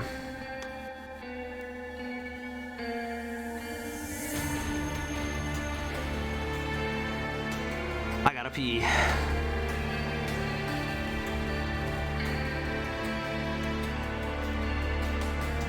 I feel like if I wait a little bit, someone I know might start streaming.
I can't find anyone I super know well and stuff, or even a little bit really to raid, so I guess I won't.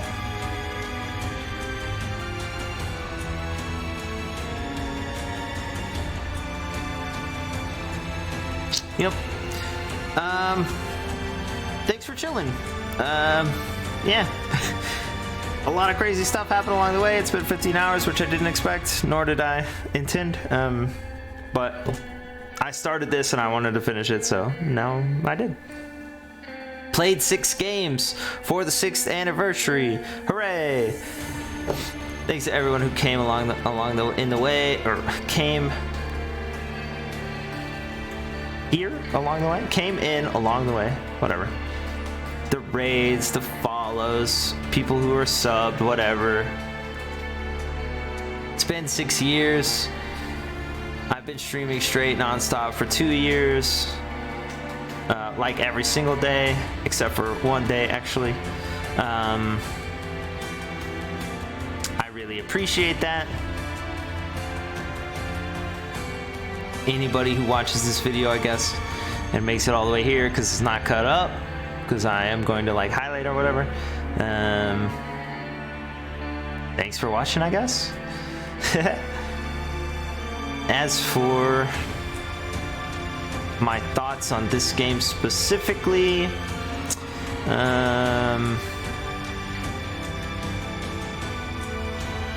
My thoughts on this game specifically. Oh, I think I was pretty clear on my thoughts. Like, this is for entertainment, right? Or advertising.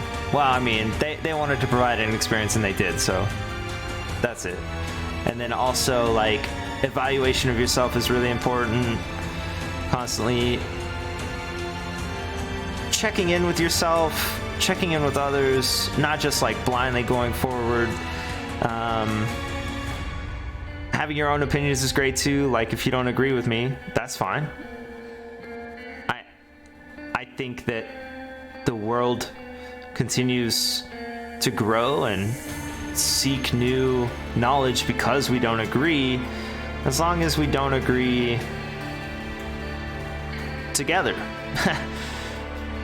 As long as we're together alone, or whatever from earlier.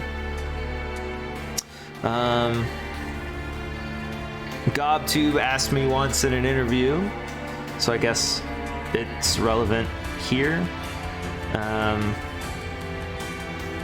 do believe in a God, but if you don't, that's okay. And nobody believes in the same way, even if they think they do. So that's fine, you know, whatever. Do it up. I appreciate you. I appreciate just chilling. That's the goal, right? So cool. I'll see you later. Have a wonderful whatever. I love you. Maybe I'll see you in the next 7-year anniversary. And if not, I hope you're doing great. I hope you're having fun and you're laughing. Yeah. Goodbye.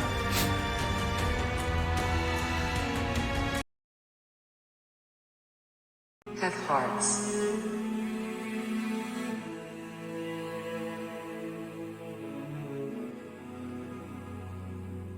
Have hearts.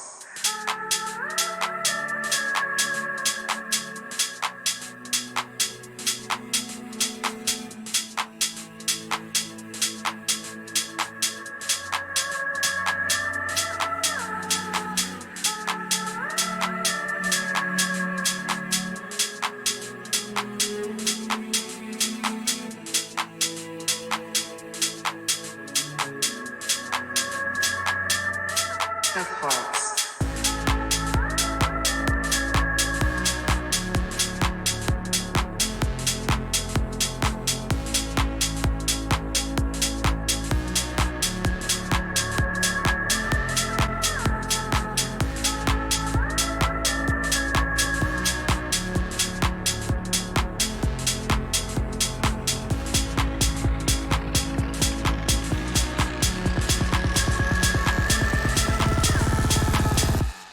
Have hearts.